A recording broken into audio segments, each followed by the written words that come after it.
बैठिए भाई। ये लाइट जला दीजिए तो ये वाला एक जो नीचे से सेकंड है एल लिखा है। हाँ।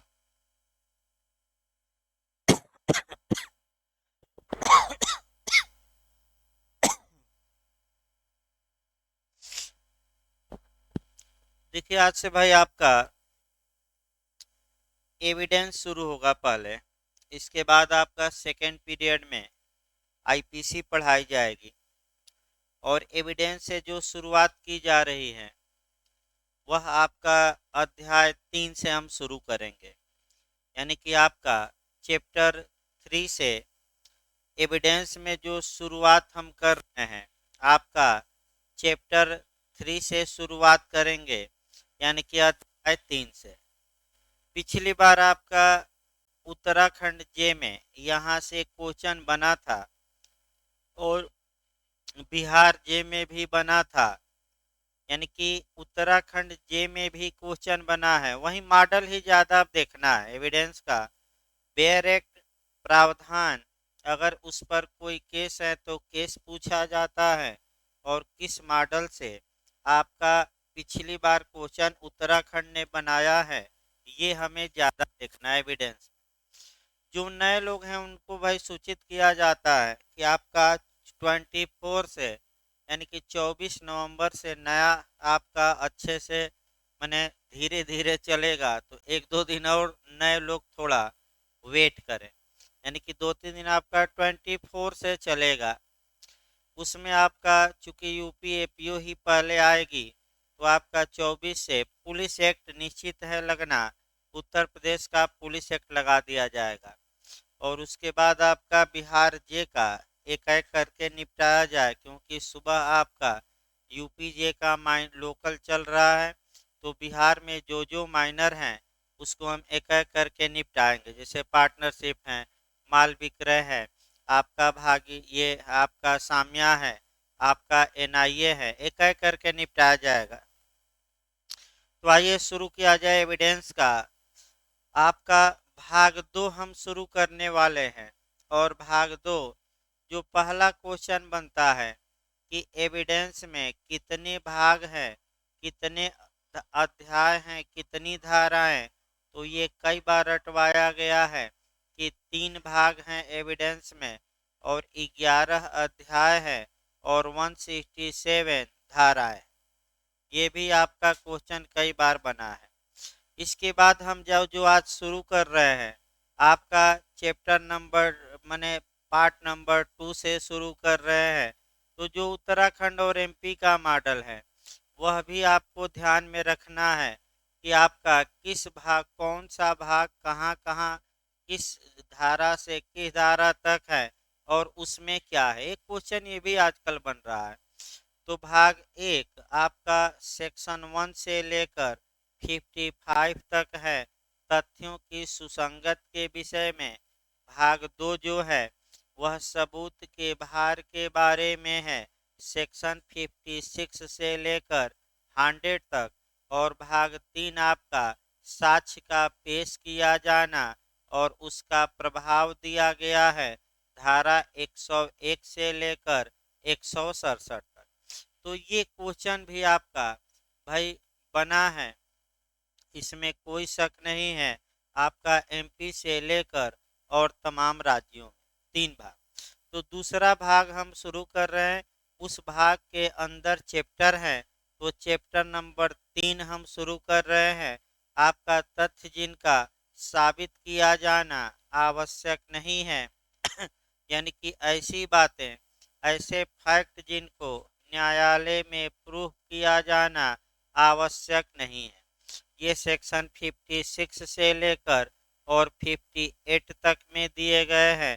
तो देखिए पिछली बार क्वेश्चन कैसे बना, बिहार में क्वेश्चन कैसे बना। सामान्य नियम यह है कि सभी बातों को यानी कि सभी तथ्यों को न्यायालय में या तो ओरल एविडेंस द्वारा यानी कि मौखिक साक्ष्य द्वारा या दस्तावेजी साक्ष्य द्वारा साबित किया जाना आवश्यक है। लेकिन 3 ऐसे तथ्य हैं जिनको कि साबित किया जाना आवश्यक नहीं है, और इसी में क्वेश्चन बार बार झारखंड और उत्तराखंड ज़्यादा बना रहा है। 3 बातों को याद करके जाइएगा, इनको साबित करना आवश्यक नहीं है। पहला, जुडिशियल नोटिस यानी कि न्यायिक अवेक्षणीय तथ्य। पहला, न्यायिक अवेक्षणीय तथ्य। दूसरा, न्यायिक स्वीकृतियां, जुडिशियल एडमिशन। और तीसरा, प्रिजम्पशन यानी कि उपधारणाएं।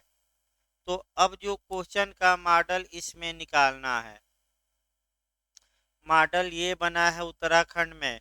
पहला मॉडल, कि निम्नलिखित में से किन तथ्यों को साबित करना आवश्यक नहीं है, दे देगा जुडिशियल नोटिस यानी कि न्यायिक अवेक्षणीय तथ्य।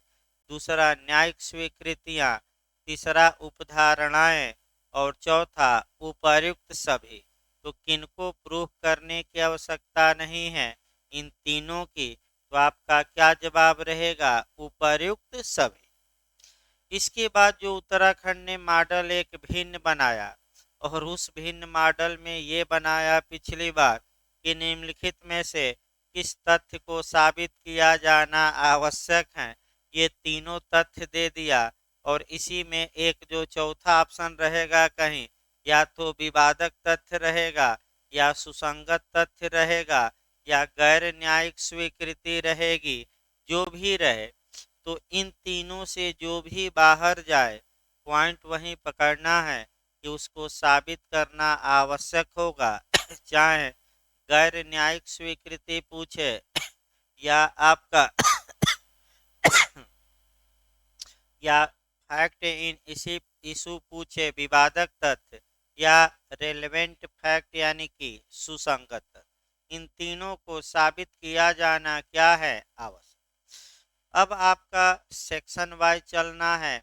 56 आपका बताता है कि न्यायिक रूप से अवेक्षणीय तथ्य साबित करना आवश्यक नहीं है, यानी कि जिन तथ्यों की न्यायालय जुडिशियल नोटिस लेगा, न्यायिक अवेक्षा करेगा, उनको साबित करना आवश्यक नहीं है।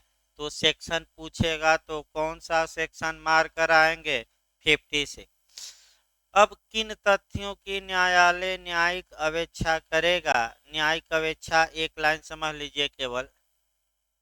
न्यायिक अवेक्षा का मतलब कि ऐसे तथ्य जिन्हें न्यायालय स्वतः जानने के लिए बाध्य होता है, यानी कि ये न्यायालय का कर्तव्य है कि उन तथ्यों को स्वतः जाने, किसी द्वारा साबित करने पर न जाने। ये न्यायालय के हृदय में निवास करते हैं, ये माना जाता है। तो उन तथ्यों या उन बातों का उल्लेख कहाँ किया गया है जिनकी जुडिशियल नोटिस ली जाएगी, तो वह सेक्शन है आपका 57।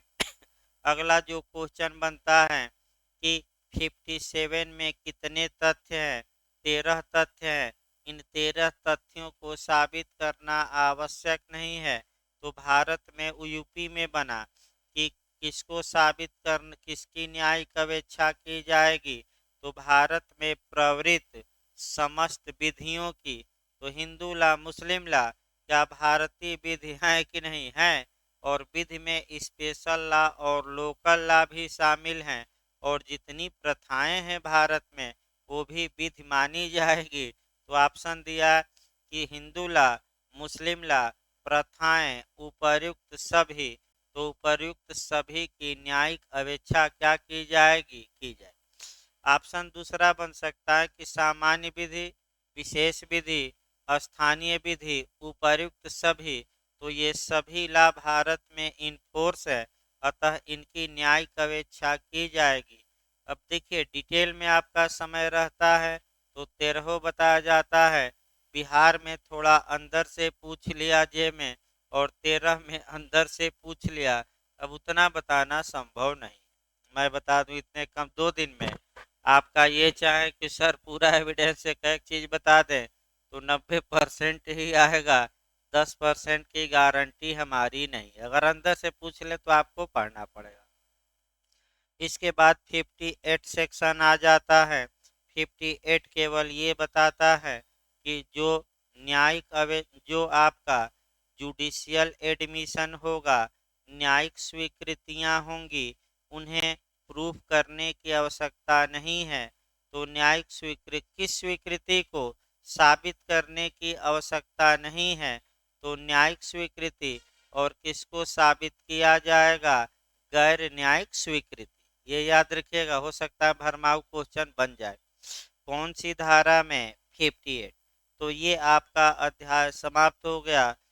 अब आइए अध्याय 4 देखा जाए। अध्याय 4 से भी आपका एक क्वेश्चन बनने का पूरा चांस रहता है, और उत्तराखंड का रिकॉर्ड रहा है कि एक क्वेश्चन आपका बना ही देता है। अध्याय 4 आपका ओरल एविडेंस के विषय में, यानी कि मौखिक साक्ष्य के विषय में प्रावधान करता है। तो पहले तो ये जानिए कि मौखिक साक्ष्य होता क्या है। तो जब कोई साक्षी अपने मुख से बोले गए शब्दों द्वारा न्यायालय में साक्ष्य देता है, उसे मौखिक साक्ष्य या ओरल एविडेंस कहते हैं। इसे लिविंग एविडेंस या जीवित साक्ष्य या जिंदा साक्ष्य कहते हैं। अगर कोई व्यक्ति बोलने में असमर्थ है तो एविडेंस की धारा भी याद रखिएगा, 119। वह संकेत द्वारा, चिन्ह बनाकर या आपका संकेत द्वारा, चिन्ह बनाकर या अन्य किसी या लिखकर अपनी बातें बता सकता है। और जो वह लिखकर बताएगा, यानी कि कथन करेगा, उसे लिखित दस्तावेजी साक्ष्य न मानकर मौखिक साक्ष्य माना जाएगा। इस बात का प्रावधान एविडेंस की धारा 119 में है। दूसरा आपका इस पर एक केस याद रखना है, ट्विन इम्प्रेस बनाम अब्दुल्ला का। पिछली बार उत्तराखंड जे में आया भी था, पिछली बार ही आया था। ट्विन इम्प्रेस बनाम अब्दुल्ला किससे रिलेटेड है? डीडी यानी कि डाइन डिक्लेरेशन, यानी कि मृत्युकाली कथन। इसमें न्यायालय ने कहा कि इशारों या संकेतों द्वारा भी मृत्युकालिक कथन किया जा सकता है। किस केस में कहा? ट्विन इम्प्रेस बनाम अब्दुल्ला, पिछली बार आया था। अब आइए, किसी भी आपका बात को, किसी भी तथ्य को या तो मौखिक साक्ष्य द्वारा या दस्तावेजी साक्ष्य द्वारा साबित किया जा सकेगा। और ओरल एविडेंस के बारे में प्रावधान अध्याय 4 में किया गया है। 59 से लेकर 60 तक, यानी कि केवल 2 सेक्शन है। अब दोनों सेक्शनों को देखिए। एक तो 59 की हेडिंग ही बन जाती है, मौखिक साक्ष्य द्वारा तथ्यों का साबित किया जाना, की धारा में? तो 59 में है। देखिए क्या लिखा गया, डायरेक्ट हूबहू बना है यूपीजे में। दस्तावेजों या इलेक्ट्रॉनिक अभिलेखों की अंतर्वस्तु के सिवाय सभी तथ्य मौखिक साक्ष्य द्वारा साबित किए जा सकेंगे। तो आपका क्वेश्चन का मॉडल ये बना है कि निम्नलिखित में से कौन से तथ्य मौखिक साक्ष्य द्वारा साबित नहीं किए जा सकेंगे। नहीं मैं लगा रहा हूँ, है नहीं, आपका दे देगा दस्तावेजों की अंतर्वस्तु, इलेक्ट्रॉनिक अभिलेखों की अंतर्वस्तु, दोनों, इनमें से कोई नहीं। तो आप क्या मार कर आएंगे? कौन सी बातें मौखिक साक्ष्य द्वारा साबित नहीं की जाएंगी? तो 2 बातें, जो दस्तावेज के अंदर लिखा है और जो इलेक्ट्रॉनिक अभिलेख के। दूसरा मॉडल ये बनता है कि निम्नलिखित में से कौन सही है।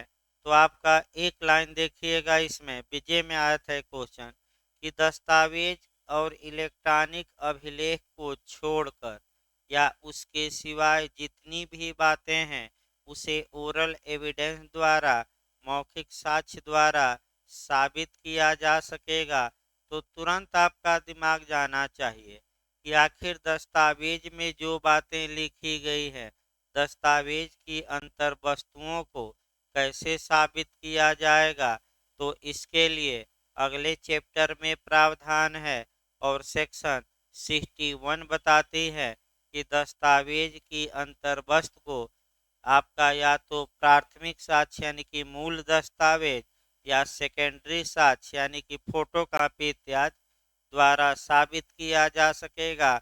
और इलेक्ट्रॉनिक अभिलेख के बारे में वहाँ भी क्वेश्चन बन रहा है, दो धाराएं हैं 65A और 65B बताएंगे अभी। 65A से भी क्वेश्चन बना है, 65B से भी।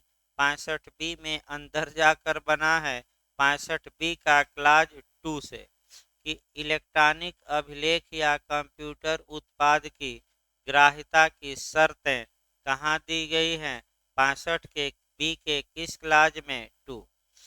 तो फिर एक बार याद रखिए, दोनों को हम अलग भी बता दिए, 61 भी 65 भी आपका। लेकिन अब आइए आपका धारा 60 धारा 60 देखा जाए, जो ओरल एविडेंस होगा वह डायरेक्ट होगा, प्रत्यक्ष होगा, यानी कि आपका अनुश्रुत नहीं होगा। तो दो क्वेश्चन यहाँ बनते हैं कि प्रत्यक्ष साक्ष्य का सिद्धांत की धारा में, धारा 60 में, अनुश्रुत साक्ष्य का नियम की धारा में, धारा 60 में, यानी कि श्रुत साक्ष्य या हियर से एविडेंस या अनुश्रुत साक्ष्य या अप्रत्यक्ष साक्ष्य का नियम की धारा में। तो 60 मार्कर आइए। अब प्रत्यक्ष साक्ष्य पहले एक दो लाइन देखा जाए, यानी कि जो व्यक्ति स्वयं अपनी आँखों से या अपने कानों से या अपने जिह्वा इत्यादि द्वारा घटना को देखा है, सुना है, स्वाद लिया है इत्यादि, अगर वह व्यक्ति स्वयं न्यायालय में आए और उस बात का वर्णन करे तो उसको हम प्रत्यक्ष साक्ष्य कहते हैं, डायरेक्ट एविडेंस कहते हैं।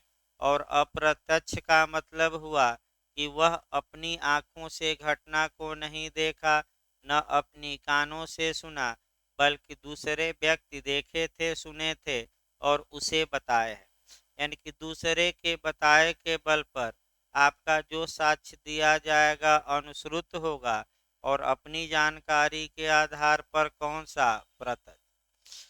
अब आपका क्वेश्चन पहला ये बनता है कि अनुश्रुत साक्ष्य का नियम क्या है, हियर से एविडेंस का रूल क्या है।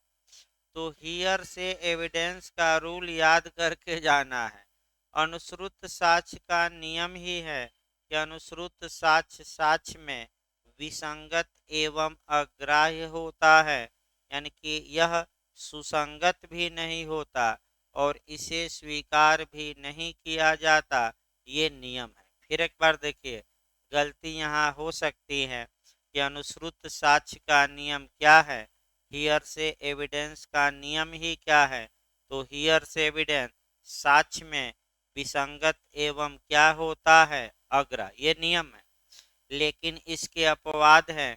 वहीं उत्तराखंड अगला मॉडल अपवाद का बनता है कि निम्नलिखित में से धारा 60 के कौन अपवाद है, या प्रत्यक्ष साक्ष्य के नियम के अपवाद या अनुश्रुत साक्ष्य के नियम के अपवाद कौन है। तो भाई ये और कौन अपवाद नहीं है, ये क्वेश्चन बहुत ज़्यादा बनता है। तो धारा 6 अपवाद है, रेहजेस्ट। धारा 8 आपका कंडक्ट हो गया। धारा 17 से लेकर 31 यानी कि स्वीकृति और संस्वीकृति। धारा 32 यानी कि आपका 8 जो दशाएं हैं वे अपवाद है, यानी कि सब अनुश्रुत साक्ष्य है। अपवाद मतलब क्या, अनुश्रुत। इसके बाद धारा 33 है, धारा 34 है, यानी कि लेखा बही धारा 35। और क्वेश्चन ये बनता है कि कौन अपवाद नहीं है, तो उसमें दो चीजें फंसाता है। न्यायालय के निर्णय यानी कि जो 40 से 44 एविडेंस में है, और एक्सपर्ट ओपिनियन यानी कि 45 से लेकर 51। ये स्पष्ट याद रखिए, ये धारा 60 के अपवाद नहीं है। यानी कि विशेषज्ञों की राय और न्यायालय के निर्णय ये अपवाद धारा 60 के नहीं है। यही क्वेश्चन आपका बनता है और यहीं से गलती भी होती है। तो लगभग सभी मॉडल बता दिए गए, जितने मॉडल आपका पूछ सकता है। एक मॉडल आपका और पूछा जाता है कि जो भौतिक पदार्थ न्यायालय में पेश किए जाते हैं वे मौखिक साक्ष्य माने जाएंगे कि दस्तावेजी। तो धारा 60 एकदम लास्ट आप देखेंगे तो जो दस्तावेज नहीं है लेकिन भौतिक चीजें हैं जैसे हाथी घोड़ा इत्यादि कपड़ा बंदूक, इनको कोर्ट में पेश किया। क्योंकि कई बार ये क्वेश्चन बनाया है कि इन्हें क्या माना जाएगा, मौखिक साक्ष्य की दस्तावेजी। तो धारा 60 में जो भौतिक चीजें हैं उनको क्या माना गया है, मौखिक। आपका जो प्रोविजो है धारा 60 का सेकंड प्रोविजो है, और आपका हो सकता है अंदर जाकर पूछ ले कौन सा प्रोविजो है, सेकंड। अब आइए अध्याय ये भी समाप्त हो गया। अध्याय 5 देखिए भाई। अध्याय जो 5 है वह डॉक्यूमेंट्री एविडेंस के विषय में प्रावधान करता है। दस्तावेजी साक्ष्य के बारे में प्रावधान करता है। सेक्शन 61 से लेकर 90A तक है, यानी कि 61 से लेकर 90 तक इसका वर्णन किया गया है। और आपका दस्तावेजी साक्ष्य भी इस चैप्टर से भी क्वेश्चन आपका बनते हैं, इसमें कोई शक नहीं है। ये देश में बना, बिहार में तमाम राज्यों में बना था, यूपी एपीओ में भी बनाया था और जे में भी बनाया था। तो आपका सेक्शन देखना है, थोड़ा बेयर एक्ट और मॉडल। केस इधर नहीं है, कोई केस नहीं है, आपका कम केस है। देखिए डॉक्यूमेंट की परिभाषा जो दी गई है सेक्शन 3 में दी गई है। तो पहला क्वेश्चन, डॉक्यूमेंट कहा किसे जाएगा, तो किसी विषय को किसी पदार्थ पर या तो अक्षरों द्वारा या अंकों द्वारा या शब्दों द्वारा या इनमें से किसी दो द्वारा या तीनों द्वारा अभिलिखित किया गया हो और आशय ये हो कि अभिलेखन के तौर पर भविष्य में हम इसका क्या करेंगे, प्रयोग, जब जरूरत पड़ेगी। यहाँ जो क्वेश्चन आपका बना है यूपी में वह बेस्ट महोदय का उदाहरण बना है, बन सकता है कि एक दुधिया है, वह गिनती नहीं जानता, लकड़ी के पटरे या दीवार पर जितनी दूध की मात्राएं देता है चिन्ह बनाता है। ये जो चिन्ह बनाया है वह क्या माना जाएगा, मौखिक साक्ष्य की अनुश्रुत साक्ष्य कि दस्तावेज माना जाएगा कि इनमें से कोई नहीं। तो आप क्या जवाब देंगे, दस्तावेज, क्योंकि दस्तावेज की परिभाषा पर पूरी तरह क्या होता है, सेट। किसी विषय को, दूध की मात्रा को किसी पदार्थ पर, लकड़ी के पटरे पर आपका चिन्ह द्वारा अभिलिखित किया गया है ताकि भविष्य में दूध की मात्रा को लेकर विवाद होगा तो ये लकड़ी का पटरा हम क्या कर देंगे, पेश। तो लकड़ी का पटरा ही पेश किया जाए तो मूल कापी होगी कि द्वितीयक, प्राथमिक होगा कि द्वितीयक साक्ष्य, प्राथमिक, क्योंकि अब फोटो खींच के पेश कर दिया जाए तो द्वितीयक, तो अलग बात है। दस्तावेज दो प्रकार के होते हैं ये भी पूछा गया है, एक पब्लिक डॉक्यूमेंट, एक प्राइवेट डॉक्यूमेंट। धारा 74 में लोक दस्तावेज या पब्लिक डॉक्यूमेंट है और 75 में प्राइवेट दस्तावेज है। यानी कि फिर एक बार याद रखें, पूछा जा चुका है कि दस्तावेज कितने प्रकार के होते हैं, दो प्रकार के। फिर आपका पूछा गया है कि दस्तावेजी साक्ष्य कितने प्रकार के होते हैं, दो प्रकार के होते हैं, एक प्राथमिक और दूसरा द्वितीयक। यानी कि एक प्राइमरी और दूसरा कौन सा, सेकेंडरी। फिर आपका क्वेश्चन बना है कि बेस्ट एविडेंस कौन होता, उत्तराखंड ही बना है पिछली बार। बेस्ट एविडेंस कौन होता है, तो दस्तावेजी साक्ष्य की मौखिक साक्ष्य होता है, तो दस्तावेजी साक्ष्य होता है। फिर क्वेश्चन नया बन सकता है कि डेड एविडेंस कौन होता है, मृत साक्ष्य कौन होता है, तो दस्तावेजी साक्ष्य मृत साक्ष्य भी कहा जाता है। फिर पिछली बार जे में, अब सेक्शन वाइज आइए जो क्वेश्चन बना है आपका। एक तो सेक्शन का क्रम आपको याद करना पड़ेगा, इधर 5-6 सेक्शन आपको याद करने पड़ेंगे। क्रम वाइज, और कोई उपाय नहीं है। एक क्वेश्चन इस क्रम से बन रहा है। 61, 62, 63, 64, 65। कम से कम ये 5 धाराओं में क्या क्या है, ये तो एक एक लाइन हर हाल में क्या हो, याद हो। आइए 61 से आपका क्वेश्चन बना था और बनता भी रहता है। 61 ये बताती हैं कि दस्तावेजों की अंतर वस्तु, यानी कि दस्तावेजों के अंदर जो बातें लिखी गई हैं उसे कोर्ट में कैसे साबित या प्रूफ किया जाएगा। तो उसका दो तरीका है, या तो प्राथमिक साक्ष्य द्वारा या द्वितीयक। तो क्वेश्चन ये बनता है कि दस्तावेजों की अंतर्वस्तु को साबित किया जा सकेगा। फर्स्ट देगा प्राथमिक साक्ष्य द्वारा, सेकंड देगा द्वितीयक साक्ष्य द्वारा, थर्ड देगा दोनों द्वारा, और चौथा ऑप्शन देगा इनमें से कोई नहीं। तो क्या मार्क कराएंगे, एक द्वारा कि दोनों द्वारा? दोनों द्वारा। किस धारा, कौन सी धारा समाप्त हो गई? तो 61। ये क्वेश्चन आया था आपका। 59 से जोड़कर इसको शुद्ध रूप से पढ़िएगा कि कौन सी बातें मौखिक साक्ष्य द्वारा साबित की जा सकेंगी।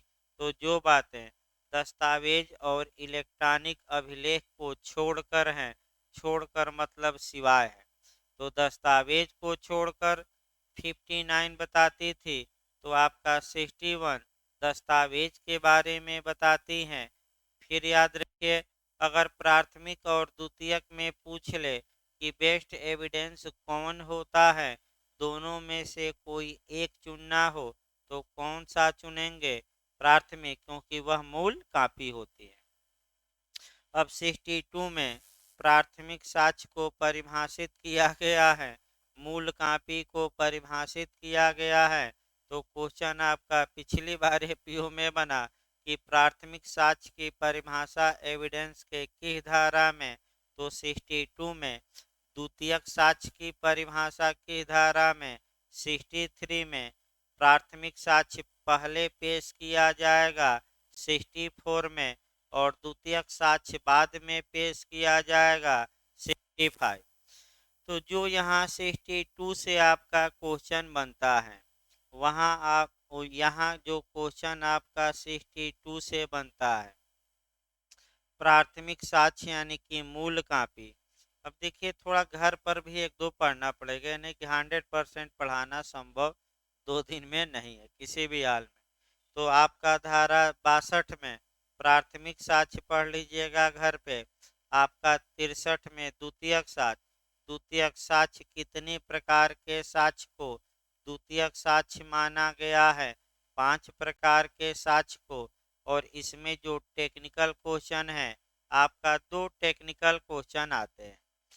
आपका पहला जो क्वेश्चन आता है वह काउंटर पार्ट आता है, और दूसरा जो है धारा 63 का क्लाज 5 से क्वेश्चन नया बन सकता है। तो पहले तो काउंटर पार्ट देखा जाए, यानी कि प्रतिलेख। काउंटर पार्ट मतलब क्या? तो चेक का ही उदाहरण देखा जाए।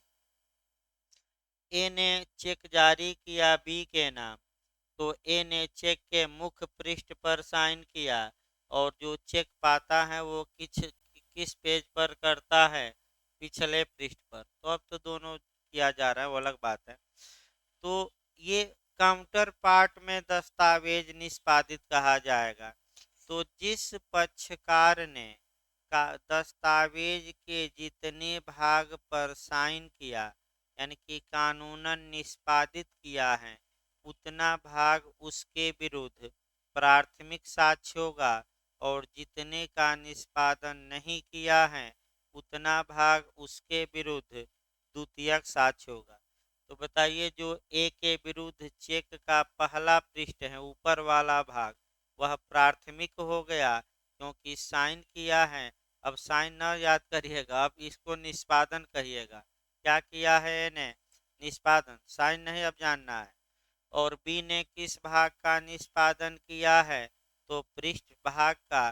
तो जो पिछला भाग है बी के विरुद्ध कैसा साक्ष्य होगा? प्राथमिक। अब जो मुख्य पृष्ठ है वह बी ने निष्पादित उसे नहीं किया है उतने भाग को, तो जो जितने भाग को निष्पादित नहीं किया है, यूपीजे में फंसा था, अब उल्टा चलना है, जितने भाग को जो निष्पादित नहीं किया है उसके विरुद्ध उतना भाग कैसा साक्ष्य माना जाएगा?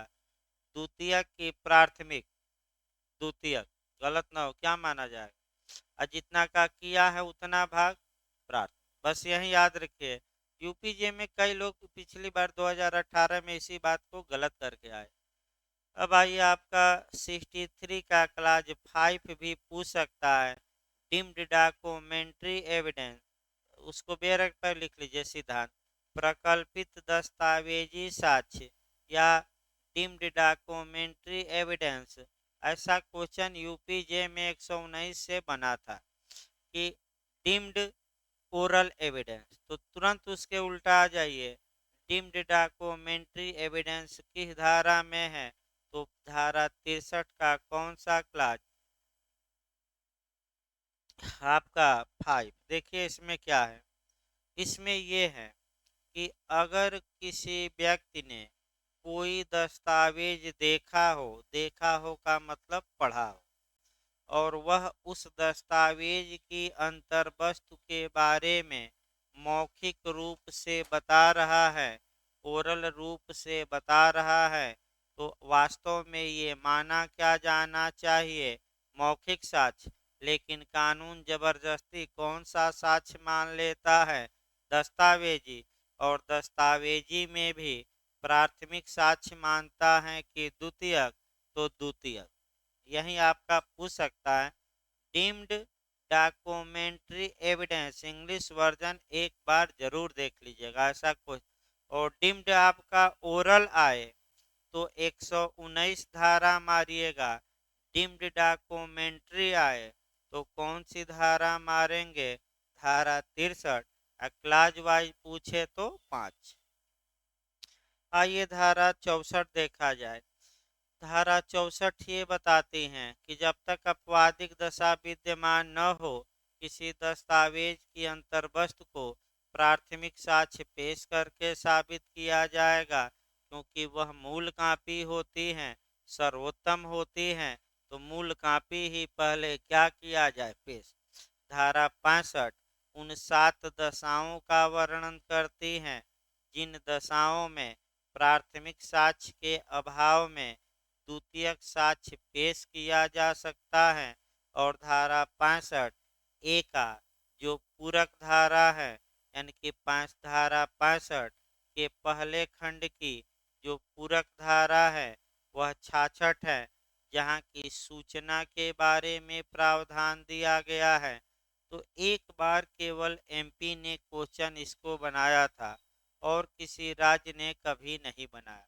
लेकिन सूचना किसको दी जाएगी? पक्षकार को कि उसके अधिवक्ता को कि दोनों को? तो दोनों को दी जा सकेगी। और 6 कंडीशन है जहां की सूचना देने की आवश्यकता नहीं। तो आइए इसके बाद 65वीं धारा हो गई। तो 65 के बाद 65 ए देखिए, इलेक्ट्रॉनिक अभिलेख से संबंधित साक्ष्य के बारे में विशेष प्रावधान किस धारा में? तो 65 ए मारेंगे। और इलेक्ट्रॉनिक अभिलेख की ग्राह्यता के बारे में प्रावधान कहाँ है? 65 बी मारेंगे। क्वेश्चन आ चुका है, फिर एक बार देखिए। 65 है, इलेक्ट्रॉनिक अभिलेख से संबंधित साक्ष्य के बारे में विशेष प्रावधान करती हैं और ये बता देती हैं कि इलेक्ट्रॉनिक अभिलेख की अंतर्वस्तुओं को धारा 65 बी के प्रावधानों के अनुसार प्रूफ किया जा सकेगा। 65 बी बताती हैं कि इलेक्ट्रॉनिक अभिलेख की ग्राह्यता के बारे में। और 65 बी का क्लाज 2 महत्वपूर्ण है, इस समय ज़्यादा पूछा जा रहा है कि कंप्यूटर उत्पाद के संबंध में आपका जो दस्तावेज की या इलेक्ट्रॉनिक अभिलेख की ग्राह्यता की शर्तें किस खंड में दी गई है? 65 बी के। तो 65 बी के किस क्लाज में? 2 में। एक बार झारखंड में ये क्वेश्चन अंदर से जाकर पूछा है, अच्छे से तैयार रखिए। इलेक्ट्रॉनिक अभिलेख की ग्राह्यता की शर्तें 65 बी के किस खंड में दी गई हैं? 1 2 3 4 ऐसे दिया था, तो कौन सा खंड? 2, उसको याद करके जाइएगा। इसके बाद आइए 66 हो गया। अब आइए 67। अब आपका 7-8 धाराएं पढ़ने से पहले एक नियम बना लिया जाए और उसी नियम पर सभी धाराएं 1-1 मिनट चलेंगी आपका। और एचजीएस में भी इस बार काफी अच्छा क्वेश्चन बना था। देखिए एक उदाहरण हम बनाते हैं, इसी उदाहरण पर 8-10 धाराएं चलेंगी। अब आइए देखा जाए, मान लीजिए ए है और ये अपना मकान बी को बेचता है। ऐसी दशा में आपका एक विलेख तैयार होगा, विक्रय विलेख जिसे कहा जाएगा, विक्रय पत्र कहिए, सेल डीड विलेख तैयार होगा। इस विलेख पर ए साइन करेगा और ए को साइन करते हुए अनुप्रमाणक गवाह होंगे। अभी गवाह समझिए, तो गवाह किसको बना लिया जाए? सी तथा डी। अब जो ए पर साइन इस दस्तावेज पर चूंकि ए ने साइन किया है, तो कानूनन अब कहा जाएगा कि ए ने इस दस्तावेज को एग्जीक्यूट किया है। एग्जीक्यूट मतलब निष्पादित किया है। तो निष्पादक कौन हो गया? ए। निष्पादक कौन हो गया? ए। और चूंकि निष्पादक को साइन करते हुए किसने देखा है? सी तथा डी ने। तो सामान्य भाषा में इसे गवाह कहेंगे, लेकिन कानूनी भाषा में अब याद रखिए अटेस्टेड विटनेस, यानी कि अनुप्रमाणक साक्ष्य। अब गवाह ना कहिएगा, अब क्या?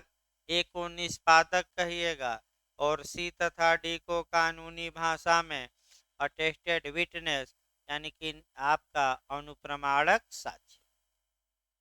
अब कोई दस्तावेज ऐसा भी हो सकता है कि जहां केवल ए बी द्वारा ही काम चल जाए, अनुप्रमाणक साक्ष्यों की आवश्यकता ही न हो।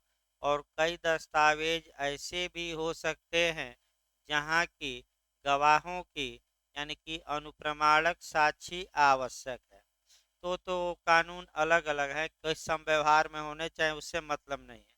तो मैंने दो बात हो सकते हैं, या तो गवाहों की आवश्यकता हो या न हो। अब इसी पर आपका अब दस्तावेज का निष्पादन कैसे साबित किया जाएगा? अब इस बारे में प्रावधान 67 से हमें चलना है। और देखिए 67, देखिए 67 भाई, जिस व्यक्ति के बारे में अभिकथित है कि उसने पेश की गई दस्तावेज को हस्ताक्षरित किया था या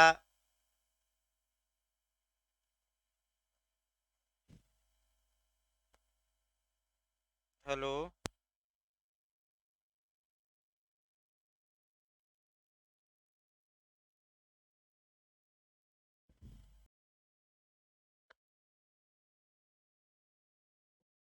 देखिए आपका भाई बताया जा रहा था। आप कर दीजिए भाई लाइव क्लास, अब आप भी, आप तो देखिए ये उदाहरण बताया गया था और इसी उदाहरण पर 8-10 धाराएं, दो दो लाइन बस पढ़ना है। क्या आ सकता है और क्या आ चुका है, चाहे आपका बिहार में हो या एचजेएस में या एपीओ में। अब 67 देखा जाए, 67 बता रही हैं कि जिस व्यक्ति के बारे में अभिकथित है कि उसने पेश की गई दस्तावेज को हस्ताक्षरित किया था या लिखा था, उस व्यक्ति का हस्ताक्षर या हस्तलेख साबित किया जाना, ये 67 बताती है। यानी कि अगर ए ने साइन किया है तो ये न्यायालय में साबित किया जाएगा कि यह साइन ए की है, या ए ने लिखा है तो ए की ही लिखावट है। इस बात को न्यायालय में साबित किया जाएगा। 67 ए कहती है कि इलेक्ट्रॉनिक हस्ताक्षर के बारे में सबूत, यहाँ से भी आपका क्वेश्चन बना है कि सुरक्षित इलेक्ट्रॉनिक हस्ताक्षर के मामले के सिवाय यदि किसी हस्ताक्षरकर्ता का इलेक्ट्रॉनिक हस्ताक्षर यानी कि इलेक्ट्रॉनिक सिग्नेचर इलेक्ट्रॉनिक अभिलेख पर नियत किया गया अभिकथित किया जाता है, तो इस तथ्य को साबित किया जाना चाहिए कि ऐसा इलेक्ट्रॉनिक हस्ताक्षर हस्ताक्षरकर्ता का ही इलेक्ट्रॉनिक हस्ताक्षर है। बस हेडिंग याद रखना है। कौन सी धारा है? 67A। इसके बाद 68 से पूछी जाती है ऐसी दस्तावेज के निष्पादन का साबित किया जाना जिसका अनुप्रमाणित होना, यानी कि जिसमें कम से कम 2 गवाह होने विधि द्वारा अपेक्षित है। यानी कि कानून कहता है कि ऐसे दस्तावेज को निष्पादन में कम से कम 2 अनुप्रमाणक साक्षी चाहिए। तो यही क्वेश्चन बनता है 68 से कि 2 अनुप्रमाणक साक्षी हैं और दोनों में से अगर कोई एक जिंदा है और न्यायालय में आकर साक्ष्य दे सकता है तो कम से कम कितना, वही बताया जा रहा है भाई। फिर एक बार देखिए इसको। अगर 2 अनुप्रमाणक साक्षी हैं, दोनों नहीं आ पाते हैं कोर्ट में, तो कम से कम अगर एक जिंदा है, सक्षम है साक्ष्य देने में, तो अगर एक ही आ जाए और साक्ष्य दे दे तो यह पर्याप्त होगा। तो कौन सी धारा कहती है कि 2 नहीं एक ही प्रमाण अनुप्रमाणक साक्षी पर्याप्त होगा निष्पादन साबित करने हेतु? तो 68। कौन सी धारा? दोनों को बुलाना आवश्यक नहीं है, अगर एक ही मिल जाए। अब आपका 68 के बाद 69 बनता है। इस बार एचजेएस में भी बना था, वहीं सतर्क रहिए भाई। देखिए 69, जब किसी भी अनुप्रमाणक साक्षी का पता न लगे तब सबूत, यानी कि न तो सी का पता लग रहा है न डी का, तो कैसे ये साबित किया जाएगा दस्तावेज का निष्पादन? तो यही एचजेएस में बना था। तो निष्पादनकर्ता का ही हस्ताक्षर या हस्तलेख है, ये साबित करिए। और 2 अनुप्रमाणक साक्षियों में से एक का हस्ताक्षर साबित किया जाएगा, यानी कि एक का साइन है और 2 में से कम कितने का? एक का। साइन को साबित करना पड़ेगा, तो निष्पादक का हस्ताक्षर और कम से कम कितने अनुप्रमाणक साक्षी का? एक का। यही आपका इस बार एचजेएस में आया था और काफ़ी लोग गलत करके आए थे। 90% लोग, मैं बता दूं, इस बात को गलत करके ही आए थे कि क्या होगा। तो आइए 69 के बाद 70 देखा जाए। धारा 1 लाइन की, अनुप्रमाणित दस्तावेज के पक्षकार द्वारा निष्पादन की स्वीकृति, यानी कि ए ने दस्तावेज पर साइन किया था अर्थात निष्पादित किया था और एक कोर्ट में ये स्वीकार कर ले कि ये साइन हमारा ही है, तो अब साइन या हस्तलेख को या निष्पादन को साबित करने की कोई आवश्यकता नहीं है, क्योंकि कौन इस उदाहरण में स्वीकार कर ले रहा है? ए। तो कौन सी धारा? 70। आपका 71 देखिए, जबकि अनुप्रमाणक साक्षी निष्पादन का प्रत्याख्यान करता है तब सबूत, यानी कि सी और डी इनकार करते हैं कि हमने तो साइन देखा ही नहीं या हम गवाह थे ही नहीं, तो किसी अन्य प्रकार से दस्तावेज का निष्पादन साबित किया जाएगा। 72 आ जाइए।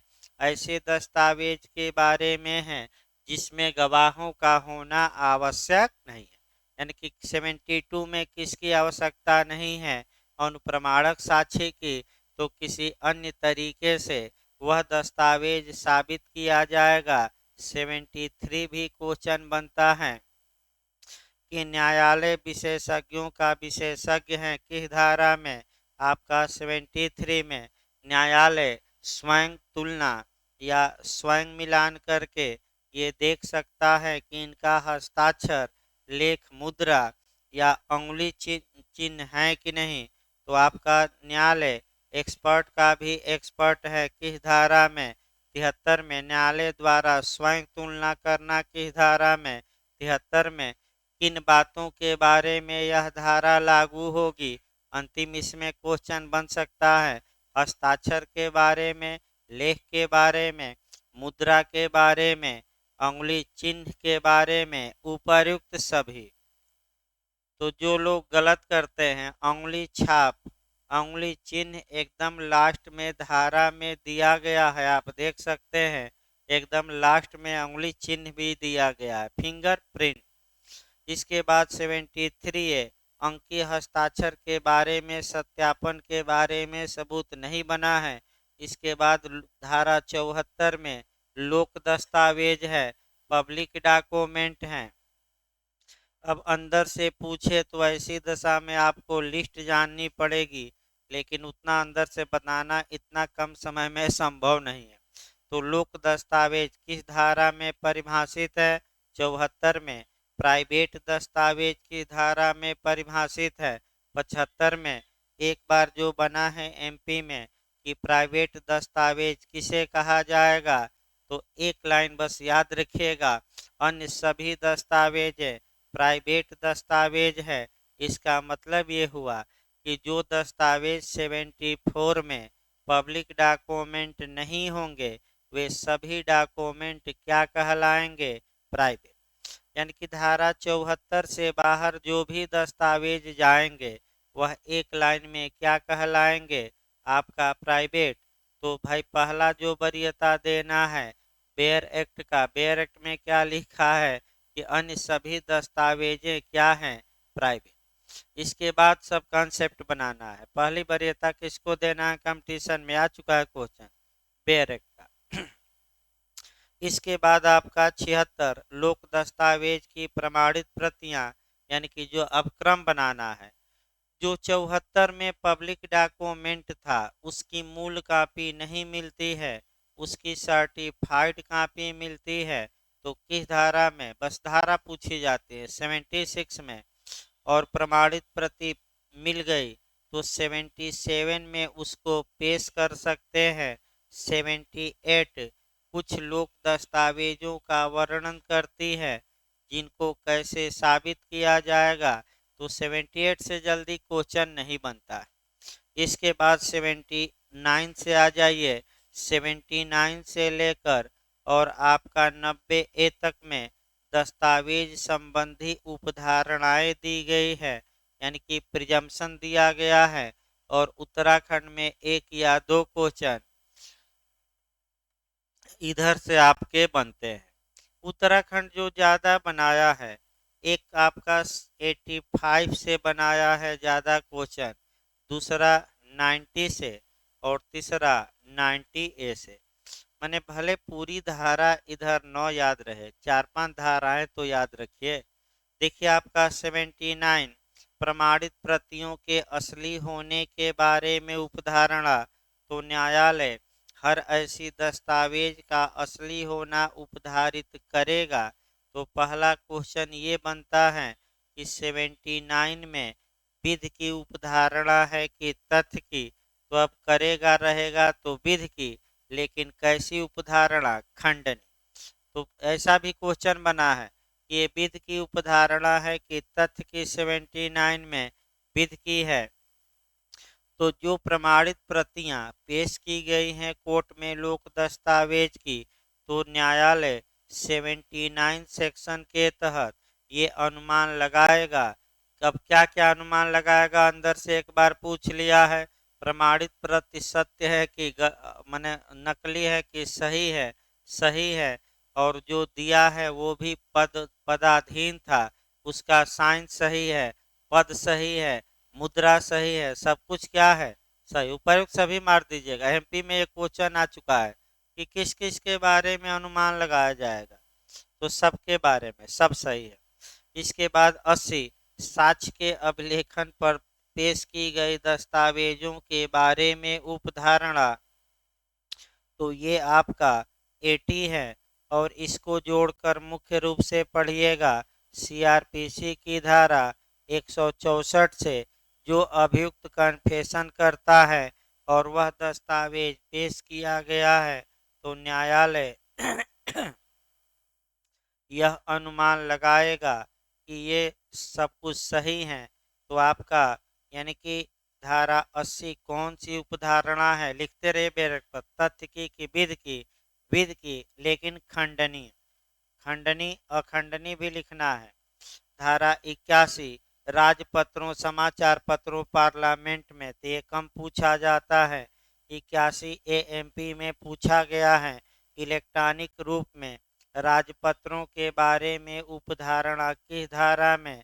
81 ए में दिया गया है। तो विधि की उपधारणा है कि तथ्य की, तो विधि की, खंडने की अखंडनी खंडनी। ये सेक्शन याद करना है। 82 छोड़ दीजिएगा। 83 सरकार के प्राधिकार द्वारा बनाए गए मानचित्रों या रेखाओं के बारे में उपधारणा करेगा न्यायालय की सही है और शुद्ध है, तो ये भी उपधारणा विधि की है लेकिन खंडनी है। 84 विधियों के संग्रह और विनिश्चयों की रिपोर्टें, यानी कि अगर किसी देश की सरकार के प्राधिकार से कोई कानून की किताब छपी है या न्यायालय के निर्णय जिस पत्रिका में छपते हैं, तो न्यायालय ये उपधारणा करेगा कि ये सब सही है कि गलत। सही है तो ये भी विधि की उपधारणा और खंडनी। भाई लिखते रहेगा एक एक लाइन। कौन सी उपधारणा? विधि की और खंडनी उपधारणा। 85 ज्यादा पूछा जाता है, उत्तराखंड में कई बार रिपीट किया है। मुख्तार नामों के बारे में उपधारणा किस सेक्शन में है? 85 में है। विधि की उपधारणा है कि तथ्य की? तो विधि की, लेकिन खंडनी। करेगा शब्द लिखा है।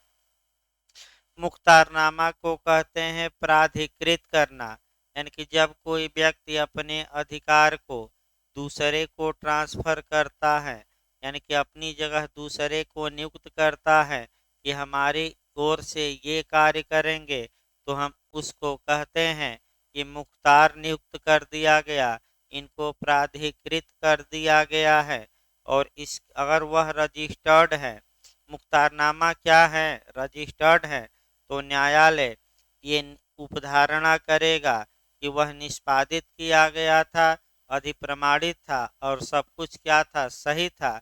इन्हें मुख्तार नियुक्त किया गया था, लेकिन मुख्तारनामा रजिस्टर्ड हो कि बिना रजिस्टर्ड के? रजिस्टर्ड। 85 से ज्यादा क्वेश्चन बना है आपका। 85 ए आ जाइए। इलेक्ट्रॉनिक करार के बारे में उपधारणा, ये भी विधि की उपधारणा है, खंडनी है। सेक्शन इधर बस याद रखना है। 85 बी आ जाइए।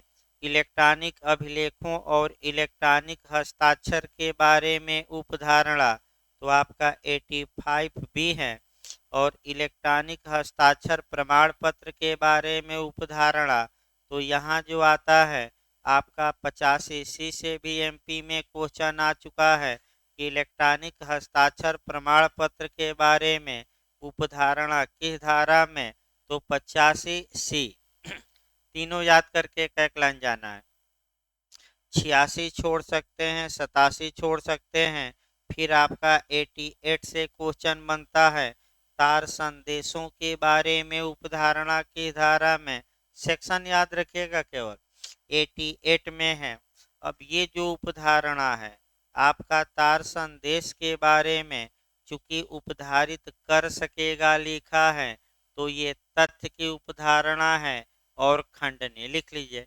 88 में तथ्य की उपधारणा है, खंडनी है। अगला क्वेश्चन ये बनता है आपका कि किसके बारे में उपधारणा की जाएगी? तो तार संदेश भेजने वाले के बारे में, कि तार संदेश जो दिया गया था ऑपरेटर को वहीं भेजा गया, दोनों, इनमें से कोई नहीं। ये आपका टेक्निकल क्वेश्चन बनता है। तो दोनों के बारे में अनुमान नहीं लगाया जाएगा, केवल तार जो दिया गया था लिखकर वे बातें भेजी गई, लेकिन कौन भेजा है इस बारे में कोई अनुमान नहीं लगाया जाएगा। तो भेजने वाले के बारे में कोई अनुमान नहीं, बस संदेश के बारे में अनुमान कि जो संदेश दिया गया वही संदेश क्या किया गया होगा? भेजा गया होगा। भाई याद रखिएगा, ये अंदर से जाकर बना है क्वेश्चन। इसके बाद 88 ए आ गया। इलेक्ट्रॉनिक संदेश के बारे में उपधारणा, तो आपका इलेक्ट्रॉनिक संदेश जो भेज दिया गया भेजने के लिए, वह भेजा गया, लेकिन किसने भेजा ये उपधारणा नहीं की जाएगी। यानी कि 88 में तार संदेश और 88A में इलेक्ट्रॉनिक संदेश के बारे में उपधारणा, ये भी तथ्य की उपधारणा है, खंडनी ही है। यहाँ भी आपका क्वेश्चन बना है अलग से कि क्या उपधारणा की जाएगी, कि किसने संदेश भेजा इलेक्ट्रॉनिक, की क्या भेजा गया। तो क्या भेजा गया ये अनुमान किया जाएगा, किसने भेजा ये अनुमान नहीं। क्योंकि भाई जैसे कि आर्यन खां है, उनका मोबाइल पकड़ा गया, तो ये तो उपधारणा कर सकेगा न्यायालय कि इस मोबाइल से व्हाट्सएप चैट किया गया और संदेश जो पड़ा है वो भेजा गया, लेकिन इन्हीं ने भेजा, ये एनसीबी को अलग से क्या करना पड़ेगा साबित। ये नहीं कि उसके बारे में उपधारणा नहीं, क्योंकि हो सकता है मोबाइल लेकर कोई और क्या किया हो, छेड़छाड़, और आप देख नहीं पाए और फंस गए, ये भी तो हो सकता है। तो आपका 88A से भी क्वेश्चन बनता है, थोड़ा सतर्क रहना है, कई बार बना है। इसके बाद आपका 89 पेश न की गई दस्तावेज के सम्यक निष्पादन आदि के बारे में उपधारणा। तो जब इसको पढ़िएगा तो आप धारा 66 से जोड़कर पढ़िएगा कि सूचना दी गई कि आप मूल कॉपी पेश करिए, और सूचना पर भी आप मूल कॉपी पेश नहीं किए तो न्यायालय यह उपधारित करेगा। करेगा मतलब कि कौन सी उपधारणा, विधि की उपधारणा है। क्या उपधारित करेगा कि जो दस्तावेज थी वह अनुप्रमाणित थी, निष्पादित थी, स्टाम्पित थी। ये हो सकता है पूछ ले, क्या उपधारणा करेगा। तो दस्तावेज अनुप्रमाणित थी, स्टाम्पित थी, निष्पादित थी, उपर्युक्त सभी, क्या मार कराएंगे, उपर्युक्त सभी। तो ये तथ्य की उपधारणा है कि विधि की, तो चूंकि करेगा शब्द है शैल प्रिज्यूम, तो विधि की उपधारणा है, लेकिन कैसी उपधारणा, खंडनी। धारा 90 और 90A जरूर याद रखिएगा हो, यहाँ से चांस एक रहता है। 90 में है 30 वर्ष पुरानी दस्तावेज के बारे में उपधारणा।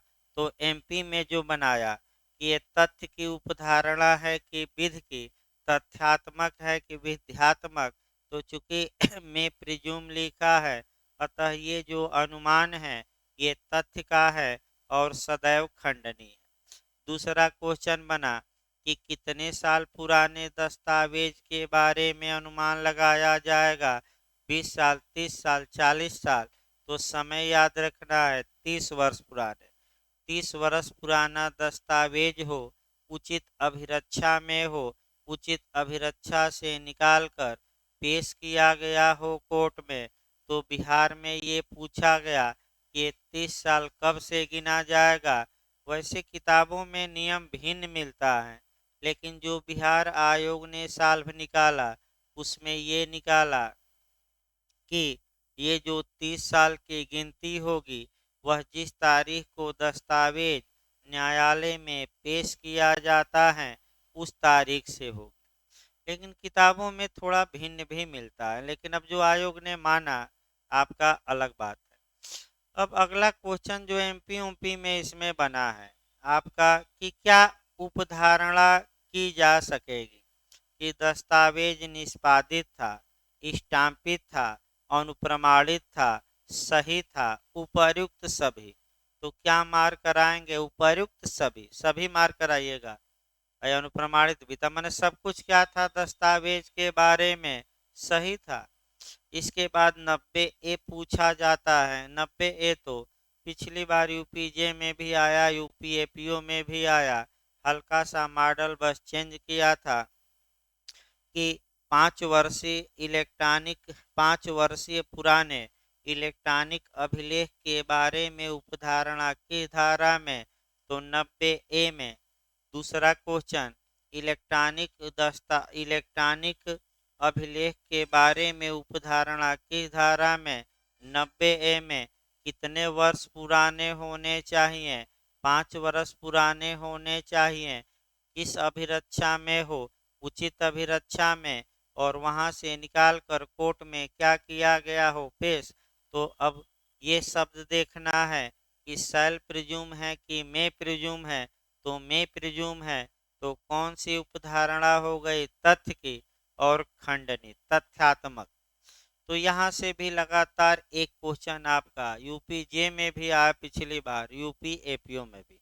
तो यूपी में आपका 1957 में 90 में संशोधन है और 30 साल की जगह यूपी में 20 वर्ष पुराने हैं। तो यूपी पढ़ा जाएगा तब उत्तराखंड में आपका। लेकिन उस समय तो उत्तराखंड भी भाई यूपी का ही हिस्सा था, ये भी सही बात है।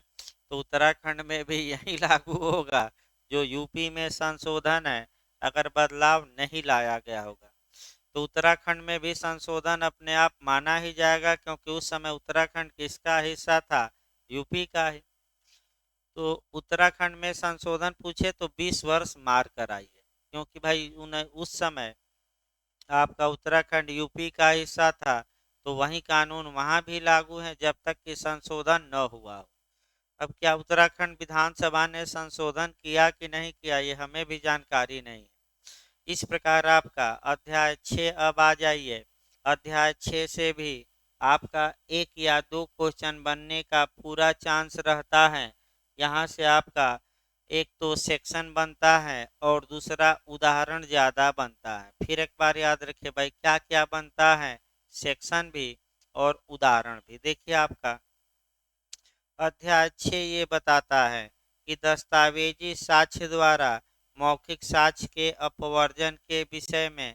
इसका मतलब ये हुआ कि अगर दस्तावेजी साक्ष्य उपलब्ध है तो वहाँ उसको काटने के लिए या उसके विपरीत या उसको भंग करने के लिए कोई मुख से बोला गया साक्ष्य नहीं दिया जाएगा। क्यों?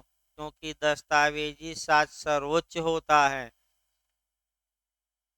और अगर किसी विषय पर दस्तावेजी साक्ष्य उपलब्ध हो तो ऐसी दशा में आपका दस्तावेजी साक्ष्य ही पेश किया जाना चाहिए।